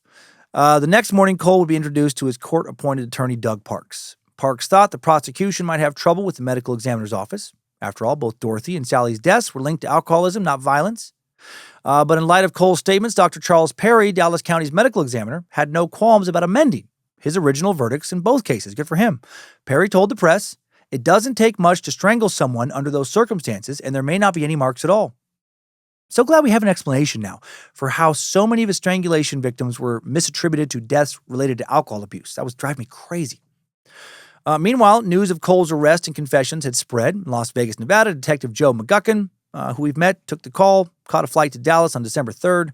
The first detective on the scene when Catherine Blum was found in 1977. McGuckin had been waiting 3.5 years for a break in the case and just over 1 year for Marie Cushman's. At the police and courts building downtown, McGuckin was met by Gerald Robinson, guided to an interrogation room, and introduced to Cole. McGuckin had Cole describe Catherine Blum, her general appearance, the clothing she wore the night she died.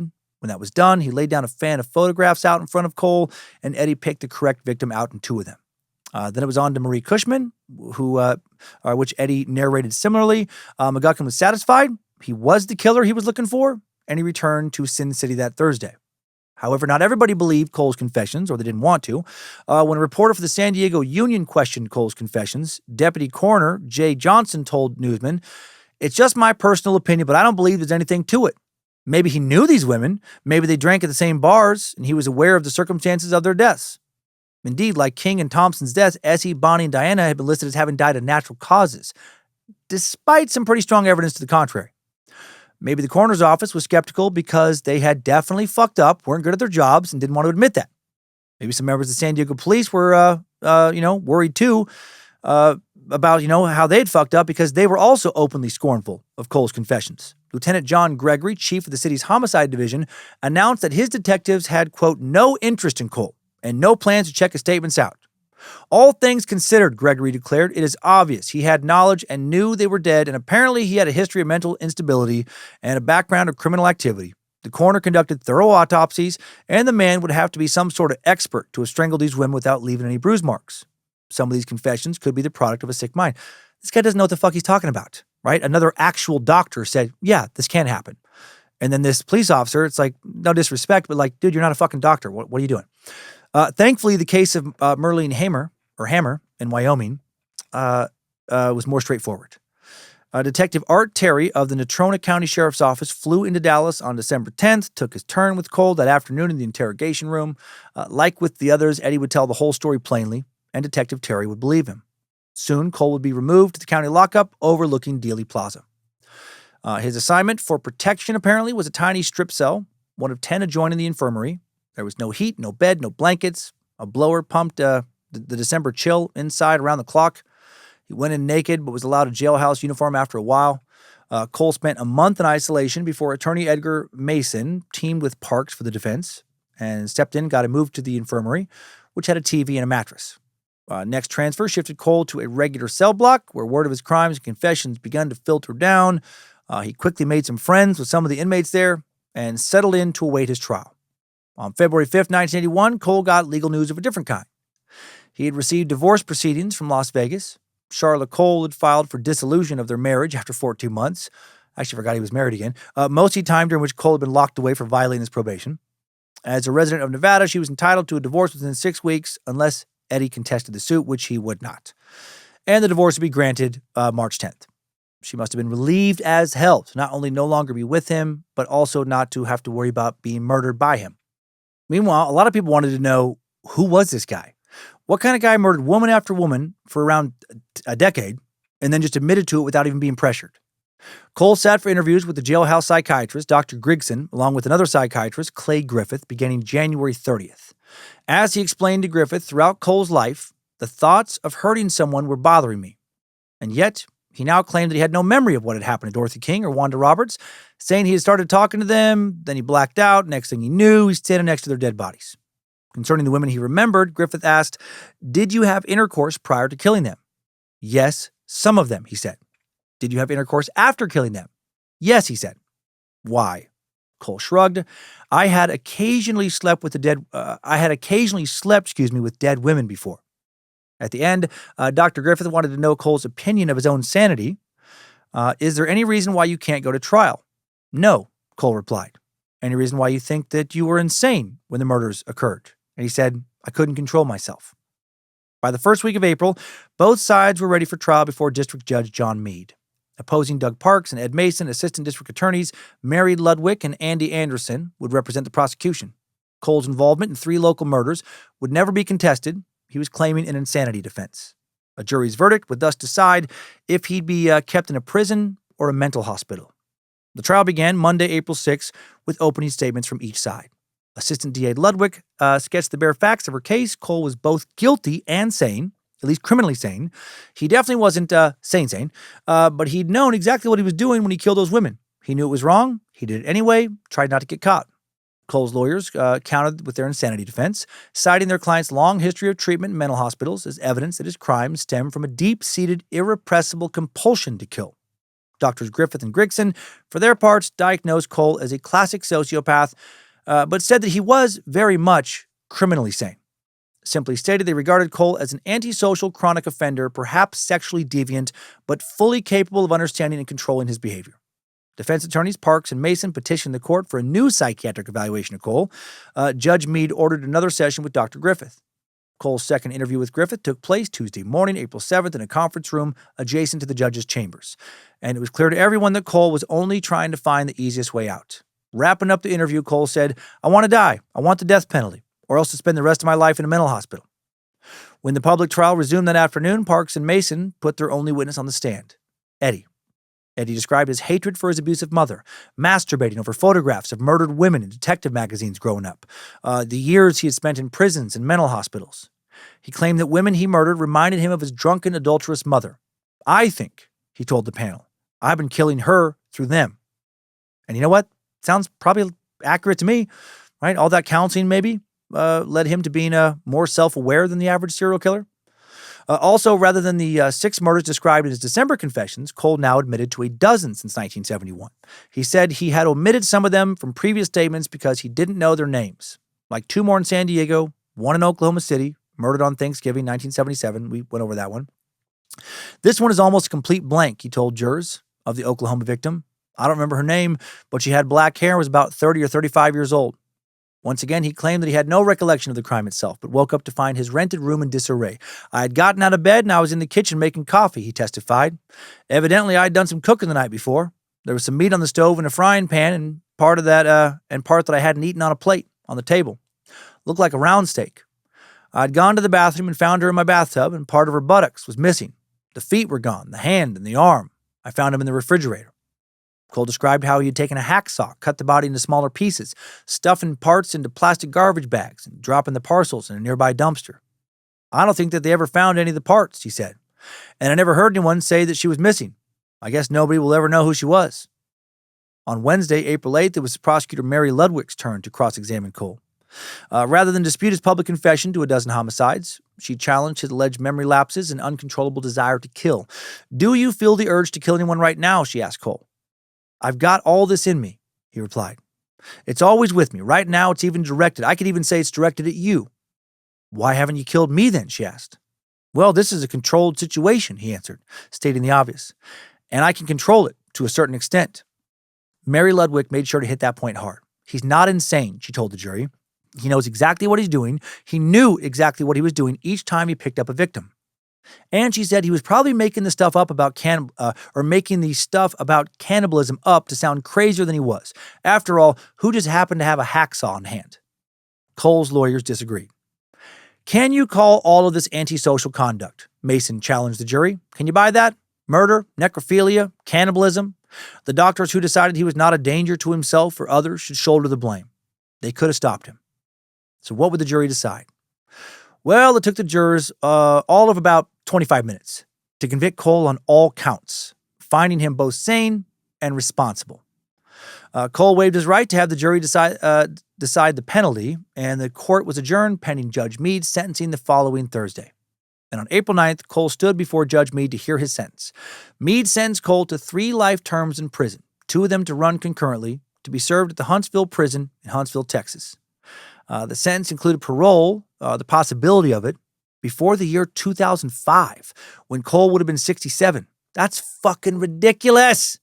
After all that, he could have gotten out in time to start collecting Social Security checks, maybe kill some more. But then, something odd happened. In January of 1984, Cole got a letter from a California lawyer informing him of his mother's death 2 months prior. A copy of her will was enclosed, and in that will, he read that she had left him $1 single. Mama Vesta truly hated baby boy. And that changed something inside of Cole. He now suddenly agreed to face further murder charges in Nevada, the murders of Catherine Blum and Marie Cushman, even though that could mean the death penalty, which he wanted. In February of 1984, Cole is extradited to Nevada. In October, he's found guilty of Cushman and Blum's murders. He didn't put up a defense. Just like he hoped, he was sentenced to death. When the judge gave him the sentence, he actually literally replied, "Thanks, Judge." The day was set for December 6, 1985. There would be no appeals. Eddie did not want to waste time. He wanted to die quickly. Despite his wish, for months, anti-death penalty campaigners, including the ACLU, the United Methodist Church of Reno, even several fellow death row inmates tried to have his sentence commuted, but Cole was not having it. "Everything's in motion. I'm not changing my mind," he told the press on Saturday, November 30th.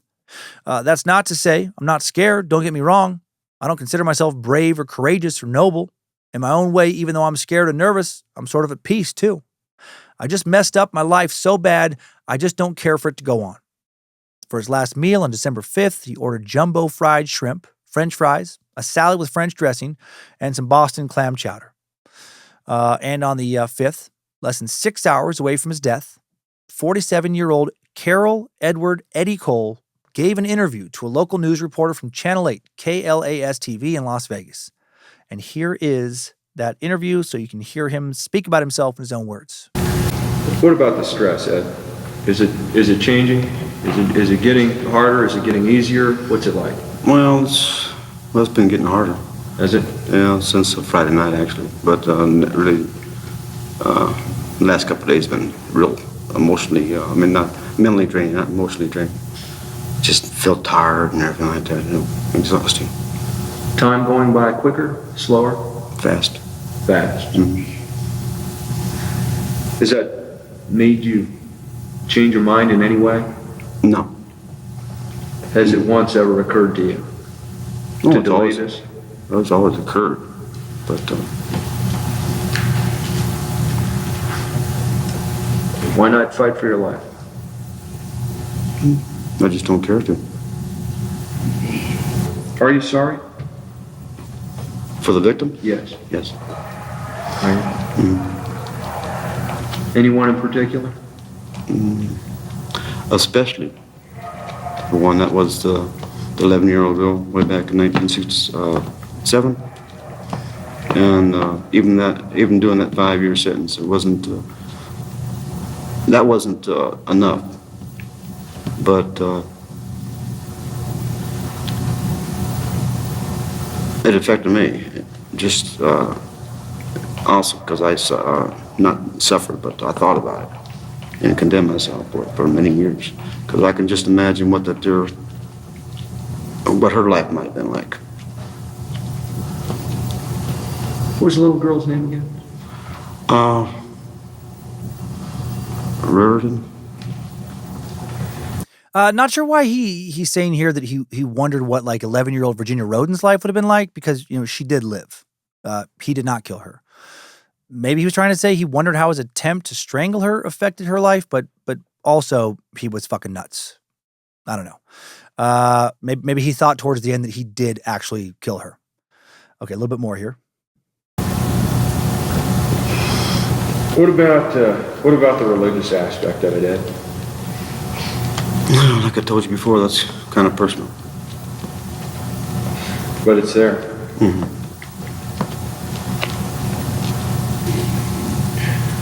When you think about this execution, are you afraid that there might be some pain involved? After all, we don't really know. This is the first time that the state has carried out this type of execution. I said if I wasn't concerned about that, I'd be lying. Because everybody wants to go the, easiest, most comfortable way. Does that enter your mind, though, that you might? It has entered my mind, yeah. They might, something might go wrong, or be some kind of suffering. But that has not altered my decision. Do you deserve to die? I can't answer that question. No, it's the ultimate question. It is the question. For what I did, yes, I think I deserve to die. I did not expect him to be so soft-spoken. Nothing about him, if you didn't know, what he had done, would appear like intimidating or dangerous. He seemed like a just quiet, kind of sad guy. Just a reminder that just looking at somebody, you just never truly know what they're capable of or what they've already done. Cole was executed by lethal injection around 7 hours after speaking those words at the Nevada State Prison on December 6, 1985 at 2:10 a.m. And with that, let's get out of this timeline.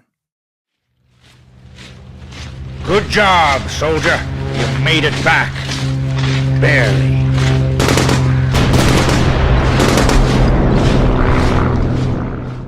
Okay, and real quick now before sharing some final thoughts, time for another just sponsors. A quick message I forgot to put in earlier. Sorry about that, but this will be it here. Today's Timesuck is brought to you by the Ant Hill Kids Surgical Care Center. Hey, boys and girls, one of the fun facts of life is that everybody gets sick. If you're lucky to live long enough, you're going to eventually need a doctor. And our clinic has the best doctor, Dr. Rock. And unlike most doctors, Dr. Rock has not been corrupted by an exploitive capitalist medical system. He isn't in the pocket of Big Pharma, but he is in the pocket of Big G. That's right. Dr. Rock is God's chosen prophet doctor. Yay! And that means he can fix literally anything if you just put enough faith in him. So whatever's ailing you, come in and get it fixed. Headaches, gangrene, broken bones, bad heart, cancer, tummy ache, slightly dehydrated, cross-eyed. Even if you don't think anything's wrong, Dr. Rock will find something to cut off or into, fix. And everyone pays the same rate, just $500, no matter what. Since Dr. Rock doesn't use anesthesia, or medicine, or expensive medical tools, or any medical tools, or sterilize anything, or even provide gauze, proper medical stitches, kind words, basic compassion, or keep a trained staff, he can pass all that savings on to you! Yay! It's time to give your system a shock. Come on down and see Dr. Rock. Doesn't matter if it's cancer or gout, he'll find a devil and cut it out. Lay on his table and just relax. He might use a saw or maybe an axe. Do you smell that infection funk? Or is it Dr. Rock? He might be drunk. Dr. Rock is good with a knife, especially if you agree to be his wife. And if you die, he'll bring you back. Drill a hole and have a whack. He'll resurrect you if your light fades to black. He's got your soul in his sweaty nutsack. Let's get rid of spiritual infection. Come on in for a cum erection. Let's get rid of spiritual infection. Come on in for a cum erection. And if you reference this ad, you'll get a free Thrive DFT arm regrow patch to fix any accidental amputation. If you're not thriving, you're dying! The Ant Hill Kids Surgical Care Center, where everyone, and I mean everyone, goes under the knife. Huh. Whew. I know I just ran that ad, but that doesn't sound safe at all. I would avoid Dr. Rock at all costs. The Ant Hill Kids Surgical Care Center, it sounds pretty fucked. Let's talk about Carol Eddie Cole again now. Carol Edward Cole, was born May 9th, 1938 in Sioux City, Iowa, to Laverne and Vesta Cole, and grew up in Richmond, California, in the tumultuous atmosphere of the 1940s, a time defined by, World War II, hard work, patriotism, a booming economy, but also some shifting attitudes around gender roles, sexuality, and authority. His childhood was deeply troubled. His dad was drafted into World War II, absent for several years, leaving Cole in the care of his emotionally and sometimes physically abusive mother. As a little kid, Vesta would take him to meet her lovers, then later beat him to ensure he kept these episodes secret, or maybe just because she, thought it was fun or was fucking nuts. Also reportedly dressed him in girls' clothing, was violent towards him for minor mistakes, paraded him in front of friends in that clothing to mock him. Seems like she just abused him a lot for her own amusement. At 8 years old, Cole may have committed his first known murder when, according to his later confession, he drowned a classmate, Dwayne Owen, in a harbor in Richmond.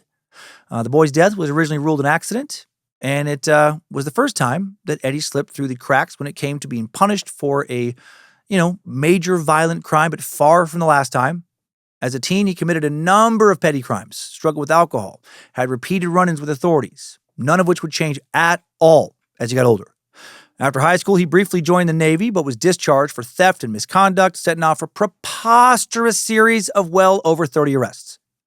In the early 1960s, he would make his first confession to authorities about being tormented by dark urges, visions of wrapping his hands around women's throats, squeezing until they stopped breathing. Despite these disturbing admissions, admissions. I was right the first time.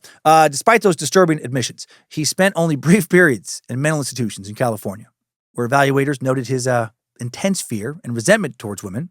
One doctor wrote that he must kill her before he could have sex with the woman, and yet he was repeatedly released. They didn't know what to do with this guy. Cole spent almost his entire adult life drifting around, various states across the western U.S., bouncing between menial jobs and short prison terms for burglary, arson, vagrancy, random other crimes. For a while when it came to murder, He fortunately not very good at it. Tried to shoot at cars when he was in the Navy. As far as we know, that didn't result in any deaths. Repeatedly followed women, attacked them, but for a long time they managed to alert someone or otherwise get away. And Eddie had to run, praying that they didn't see enough of him to make an identification. But that would unfortunately change May 7th, 1971 in San Diego when he picked up a woman named Essie Buck from a tavern, strangled her in his car, and later dumped her body. However, it would take authorities nearly a decade to catch up with him. And during that time, he would kill again and again and again. While he was ultimately convicted of killing 5 women, Catherine Blum, Marie Cushman, Sally Thompson, Dorothy King, and Wanda Faye Roberts, he almost certainly killed many more. At least a dozen, possibly up to 35. And he was able to keep killing largely because he caught a ridiculous amount of lucky breaks. The cops initially chalked up so many of his victims' deaths to natural causes. Could something have been done to stop Eddie Cole from killing any of these women? What do you do when somebody confesses to having an irrepressible urge to murder? Do you put them away for life? Do you send them to a psychiatric institution? I mean, it's not illegal to want to kill. It's not illegal to confess an urge to want to strangle women to death. Should it be? Probably not, because if it was, less people would admit to having urges like that. And even if a confession like that was grounds for some kind of institutionalization, how long should you be able to keep somebody like that? Until they're cured? How do you know if they're cured?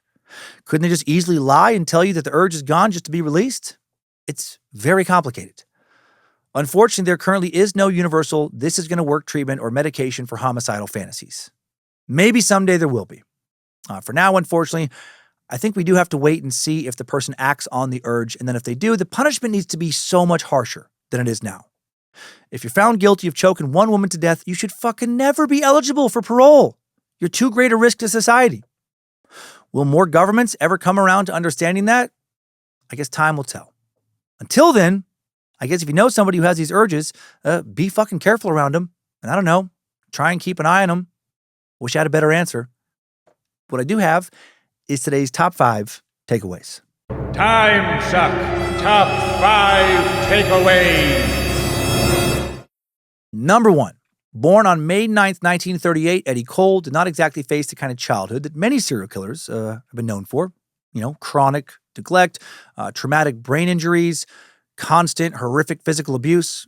But there were definitely seeds of similar themes around abuse, sexuality, shame, and control. And they all coalesced around one figure. His mother, Vesta Cole.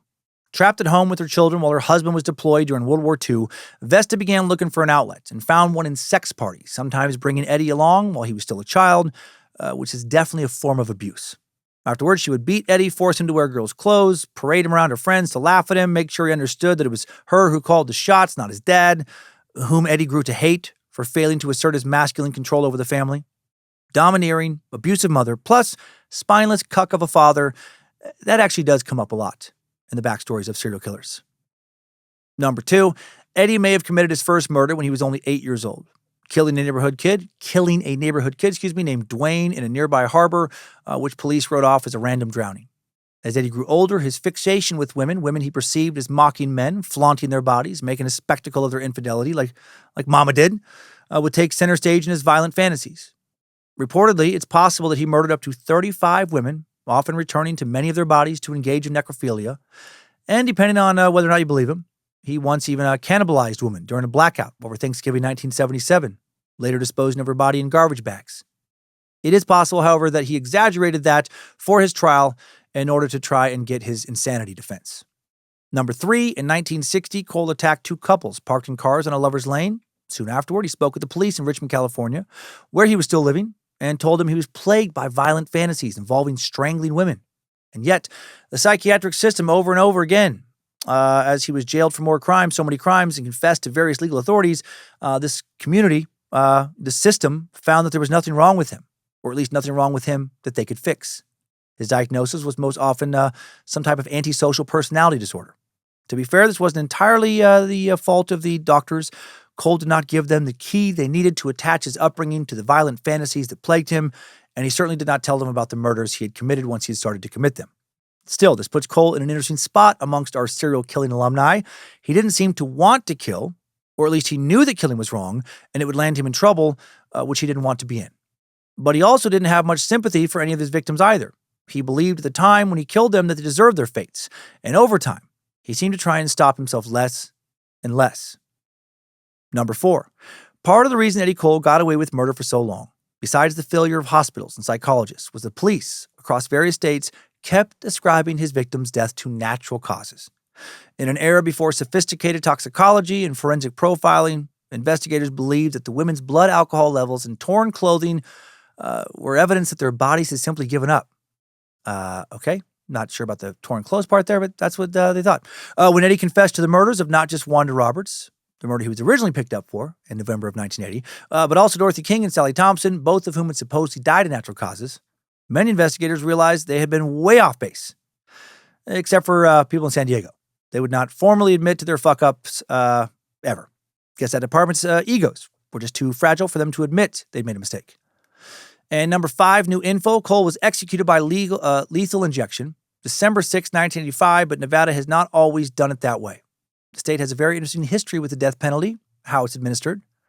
The first recorded execution in the area that is now Nevada was the hanging of John Carr for murdering Bernard Cherry of Carson City, November 30th, 1860. Then in 1911, a legislative change allowed inmates to choose between hanging or facing a firing squad. But then when one inmate, Andriza Markovich, chose the firing squad, claiming that he wanted to die like a soldier, the prison ran into a problem. Nobody wanted to be the one to kill him. After a bunch of guards quit over this, Nevada finally invented an automated firing squad, comprised of 3 rifles mounted on an iron frame that fired simultaneously. True to his wishes, Andriza Milkovich would face that in 1913. After the firing squad was phased out, Nevada tried to use cyanide gas in 1924. G. John was the first person in the U.S. executed by lethal gas. State tried to pump it into John's cell while he slept at first, but that proved impossible. And so a proper gas chamber was constructed. After 58 years, though, the gas chamber started to show its age, and prisons director Charles Wolfe thought that executing anyone there might lead to leaks that could be deadly. 1983, the lethal injection was adopted as a supposedly more humane technique, and it's also a lot cheaper. To this day, lethal injection remains the sole authorized method of execution in Nevada. For some reason, burning some sexually violent motherfuckers alive, or letting a pack of feral dogs eat them, or death via chainsaw, has not been formally proposed by the state legislature as a new possibility. Who knows why? Timesuck Top 5 Takeaways. Help Me Before I Kill, the chilling story of Eddie Cole, has been sucked. Thank you to the Bad Magic Productions team for their help in making Timesuck. Thanks to Queen of Bad Magic, Lindsay Cummins. Thanks also to Logan Keith helping to publish this episode and designing merch for the store at badmagicproductions.com. Got a lot of new stuff in there. Thank you to including an Ant Hill Kids t-shirt for last week. Thanks to Sophie Evans for her research. Also thanks to that's weird. Also thanks to the All Seeing Eyes moderating the Cult of the Curious Facebook group, the Mod Squad making sure Discord keeps running smooth, and everybody on the Timesuck and Bad Magic subreddits. And now let's head on over to this week's Timesucker updates. Updates? Get your Timesucker updates. Starting off today with a great bit of info and a correction sent into Bojangles at timesuckpodcast.com from a badass and compassionate meat sack named Beth, who wrote it with the subject line of Narcan does not work on cocaine ODs. Yeah, Beth wrote, "Good morning. Longtime listener, love your podcast. Got me through a lot of deployments when I was in the Navy. I just wanted to clarify something because you have a larger following. I'm an ER nurse. I've unfortunately seen a lot of overdoses. Narcan does not work for cocaine overdoses. Narcan only works to reverse opioids like fentanyl, oxycodone, Percocet, etc. It's great that you have it on standby in your drug if your drugs are laced with something bad, but I'm concerned people will hear the 500th episode and think that it's safer to do coke if they have Narcan at the ready. 3 out of 5 stars, wouldn't change a thing. Love Timesuck and Scared to Death. Your podcasts have helped me decompress from some very tough shifts. Beth." Well, Beth, first off, thank you for your service, both in the military and working as an ER nurse. Hot damn, you've been doing a lot of important shit. So good on you. And yes, you are 100% correct. Narcan will not stop a cocaine overdose. I should have clarified that better. I had it on hand in case somehow my multiple test strips failed to find some sneaky clump of fentanyl. It was just an extra layer of safety for the possibility of an opioid overdose, but yeah, it does not work for cocaine. Some of the most common cocaine overdose symptoms are slowed breathing, respiratory arrest, extreme paranoia, elevated body temperature, tremors, seizures, heart attack, and cardiac arrest. And those last two are the biggest dangers, right? It can give you a heart attack. Generally, though, that's only going to happen if you have an underlying heart condition or if you've just taken way too much. Most drugs have a toxicity level.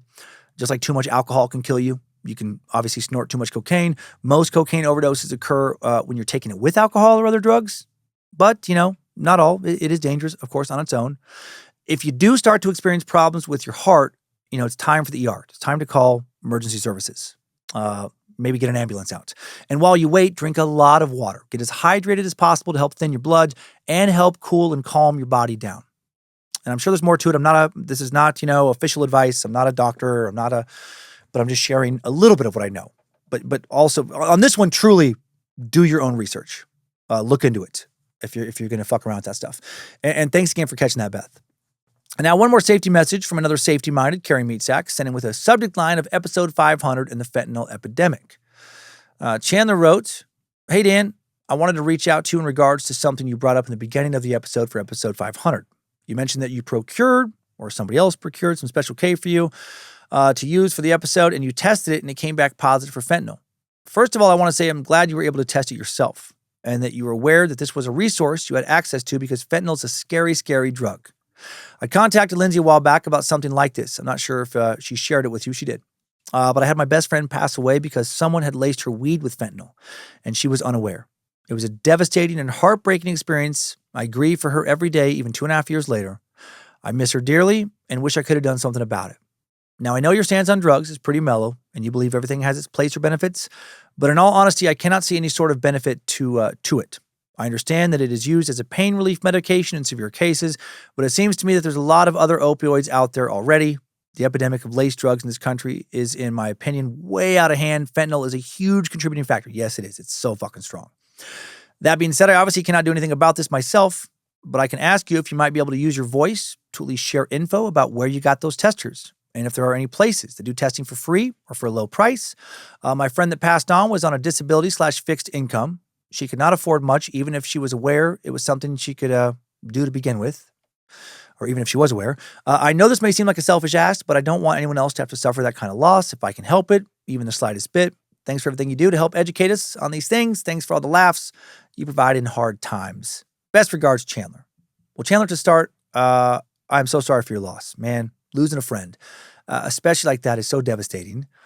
The kind that I bought and used, the test strips I bought and used, you catch, like the letter U dash catch fentanyl test strips. Well, I got them off of Amazon, but they are currently out of stock. There's a bunch of similar ones. One very similar one is the Defent, like DEFENT, at-home test strip kit. Also on Amazon. 5-pack is $9.99. There's a bunch of options for under $10. I recommend getting at least 5 strips. I was able to get 20 for $20. You'll want to test at least one of the strips, if not 2, on some water with no powder stirred into it to make sure the strips from the batch work. And they work in a very similar way to a home pregnancy test. In my kit, it was 2 lines for a negative test, which is no fentanyl. So that's what you want. 1 strip for a positive test. But each kit might be different. Again, I'm not an expert. If you can afford it, ideally, you want to get 2 different companies' kits, test them both for extra security. And you can also look online. There's a number of places, at least there has been in the past, that will send you these things for free. And sometimes there's places in your area where you can go pick them up for free. And yeah, fentanyl is fucking way out of hand. It's a super powerful pharmaceutical that was never meant to be out on the street and snorted. If Coke was always pure, it would be so much less dangerous, which is where my stance for its legalization comes from. But I won't get on a soapbox again for that. Not today. And just want to say, yeah, thanks for caring, Chandler. And now let's end on something just entertaining. An anonymous and disgusting pervert of a fucking degenerate sent in an email with a subject line of extortion story. Keep anonymous, please. Well, I won't keep you anonymous. Their name is Dick Bird. No, I will keep it anonymous. Here's what they wrote. Good morning, Snort Master Supreme. That is where I got that from. That I used earlier. Writing in to share a very pathetic and very funny story. This could be too long for the podcast, but it's fucking great. It's not too long. A couple of months ago, I blew up my entire life. No more girlfriend, no more house, no more dogs. That part was particularly upsetting. But for the first time in a long time, I feel like I can breathe. Not all acts of love are these grand romantic gestures. Sometimes they look and feel awful. I've developed a lot of rules to live by, which I will include in the bottom, one of which is this. The right thing to do is often the hardest thing to do. Man, that is so true. Well, now I'll get to my, now I get to add a new phrase to my rules. At your lowest moments, you may find yourself at your best. And story time. I was lonely and I wanted to feel desired. Also, I wanted to come. In all my genius, I decided to attempt to find a lonely, horny lady that maybe also wanted to come. Now, I can't find somebody out of my friend group because I'm too fresh out of a breakup to start chasing tail that I know. That seems disrespectful. So I scroll through the scum-filled pond of Reddit. Just because you can't see through the water doesn't mean you can't catch a fish, you know? After some light stalking, I finally found a profile that appeared legit. We started chatting, then she asked for ASL, which if you're unaware and unpracticed like me, you'll have to Google. It means age, sex, location. My interpretation of this was that it is a safeguard. How old are you? Do you have the genitals I'm looking for? Do I have a chance of running into you in real life? Note for listeners, this should have been red flag number 1. It can also be used to find exactly who you are and where you live. So we get flirty, send some selfies back and forth. She's a solid 6 to my solid 6, not a dick joke. So I think this is going to work out quite nicely. Give each other some attention, have a wank, never think about it again, mutually beneficial interaction. Then she asked to move over to another app to send each other some explicit images. Note for listeners, this should have been red flag number 2. We start sending nudes, and shortly after that, the phone rings. This is more of a black flag with a skull and crossbones on it. I did not miss this one. The phone rang a few times without me answering. Then I get a text message from a different number. I have your nudes, and I'm going to send them to your family if you don't pay me $1,500, they say. Woo! Oh, no, that's a text message. The phone rings again, so I answer. It's a man. Turns out that in the scum-filled pond, I had indeed caught a catfish. He repeats the threat, sends me another text of my cousin's name and phone number, both of which are accurate. Holy fuck, I blew up my life, I have nothing, and now on top of that, I have fallen for a fucking scammer. Now, much like beauty, perception is in the eye of the beholder. You could read that in a sad tone, and feel pathetic the way I did when I first thought it. Or you could read it with enthusiasm, like a light bulb went off in your head, and that this stupid mistake can become something else. Holy fuck, I blew up my life, I have nothing. And now this guy has no ammo. I spent the next 2 hours on the phone with this guy, knowing full well that even if I gave him money, he would still have my photos and come back for more money. So I ask him how he wants his money and have him walk me through several tasks, intentionally putting in the wrong CV code to ensure that everything I do fails. I fuck with him at every turn. I talk shit to him while he guides me along. Because everything keeps failing, he keeps giving me different usernames to send money to. I got like 5 different account names, a handful of different phone numbers he used, and in the end, he got nothing. He tells me that since nothing's working, I need to go to the store and buy him gift cards, so I agree. I hang up and immediately contact the police and file a report. They advise me to block his number, to not engage with him, and warn that he will likely continue to call me from other numbers until he finds a new victim he can make money from. Unfortunately, they were correct. He adds 4 more members of my family to his list when I don't call him back. But even though he got the names correct, half the numbers were wrong. He then sent the photos out. Now I spend the next day calling my entire family, explaining to them that I'm a dirty pervert, that I'm stupid, and that I was terribly sorry if they get anything. My mom, my dad, my sister, my brother, my aunts, my uncles, my cousins. Thank God my grandparents are already dead. We haven't had a family reunion since they passed either. Less things to worry about. I also asked the police to apologize to whoever the wrong numbers were. 2 strangers were on the receiving end of my stupidity, those poor fuckers. So far, I haven't heard much other than the police think they knew who it was by tracing IP address, or they know who it is, by tracing IP addresses and phone numbers and other things that I don't understand. I don't care about my shit. That fucking loser doesn't get to go after people anymore if I can help it. I will update you if my penis sends someone to jail. How fucking funny would that be? Fuck that guy. Fuck his family. Drink Whipple from the makers of Thrive. If you ain't getting extorted for dick pics, then you're dying. Love. Don't forget to keep me anonymous, please. Screenshot to show you this was real and funnier than I could ever describe. Yeah, the screenshot is, I love how like they're trying to get this anonymous person to send $700 and they fuck up who they're sending it to intentionally. The anonymous person does.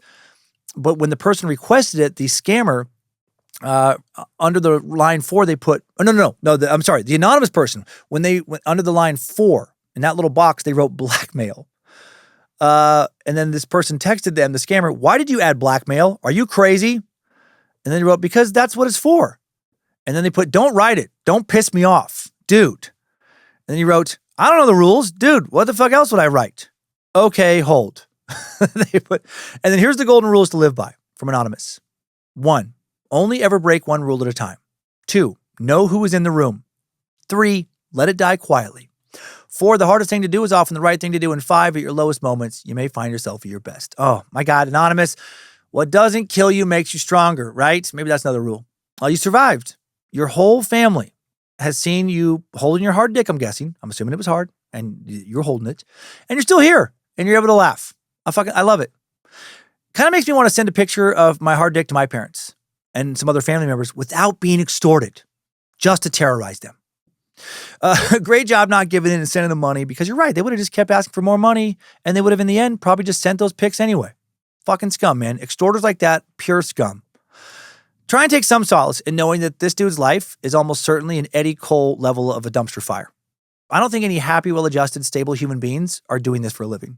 Just hateful fucks who honestly probably hate themselves more than they hate anybody else. So at least you got a good story out of it. Thanks for sharing it. Hail Nimrod. I hope your future hookups are way more successful than that one. Lucifina does as well. She's rooting for you. And thank you, everybody, for the messages. Thanks, time suckers. I needed that. We all did. Well, thank you for listening to another Bad Magic Productions podcast. Be sure and rate and review Timesuck if you haven't already. Please don't choke anybody this week. Not to death, anyway. I mean, if they've requested that you choke them, if it helps them come harder, well, then by all means, choke away. And keep on sucking.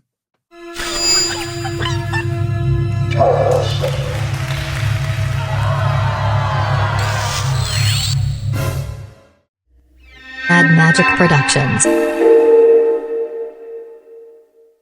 I was obviously really captivated by this guy, Eddie, being arrested so many times. Can you imagine being arrested over 30 times? And it got me wondering, can any of you top that? Do any of you have a longer rap sheet than Eddie Cole did? Or do you know somebody with a longer rap sheet and you know what the crimes are? If so, email me, please, motherfucker. Bojangles@timesuckpodcast.com. I want the dirt, the detail. We all do. We all want to hear about it.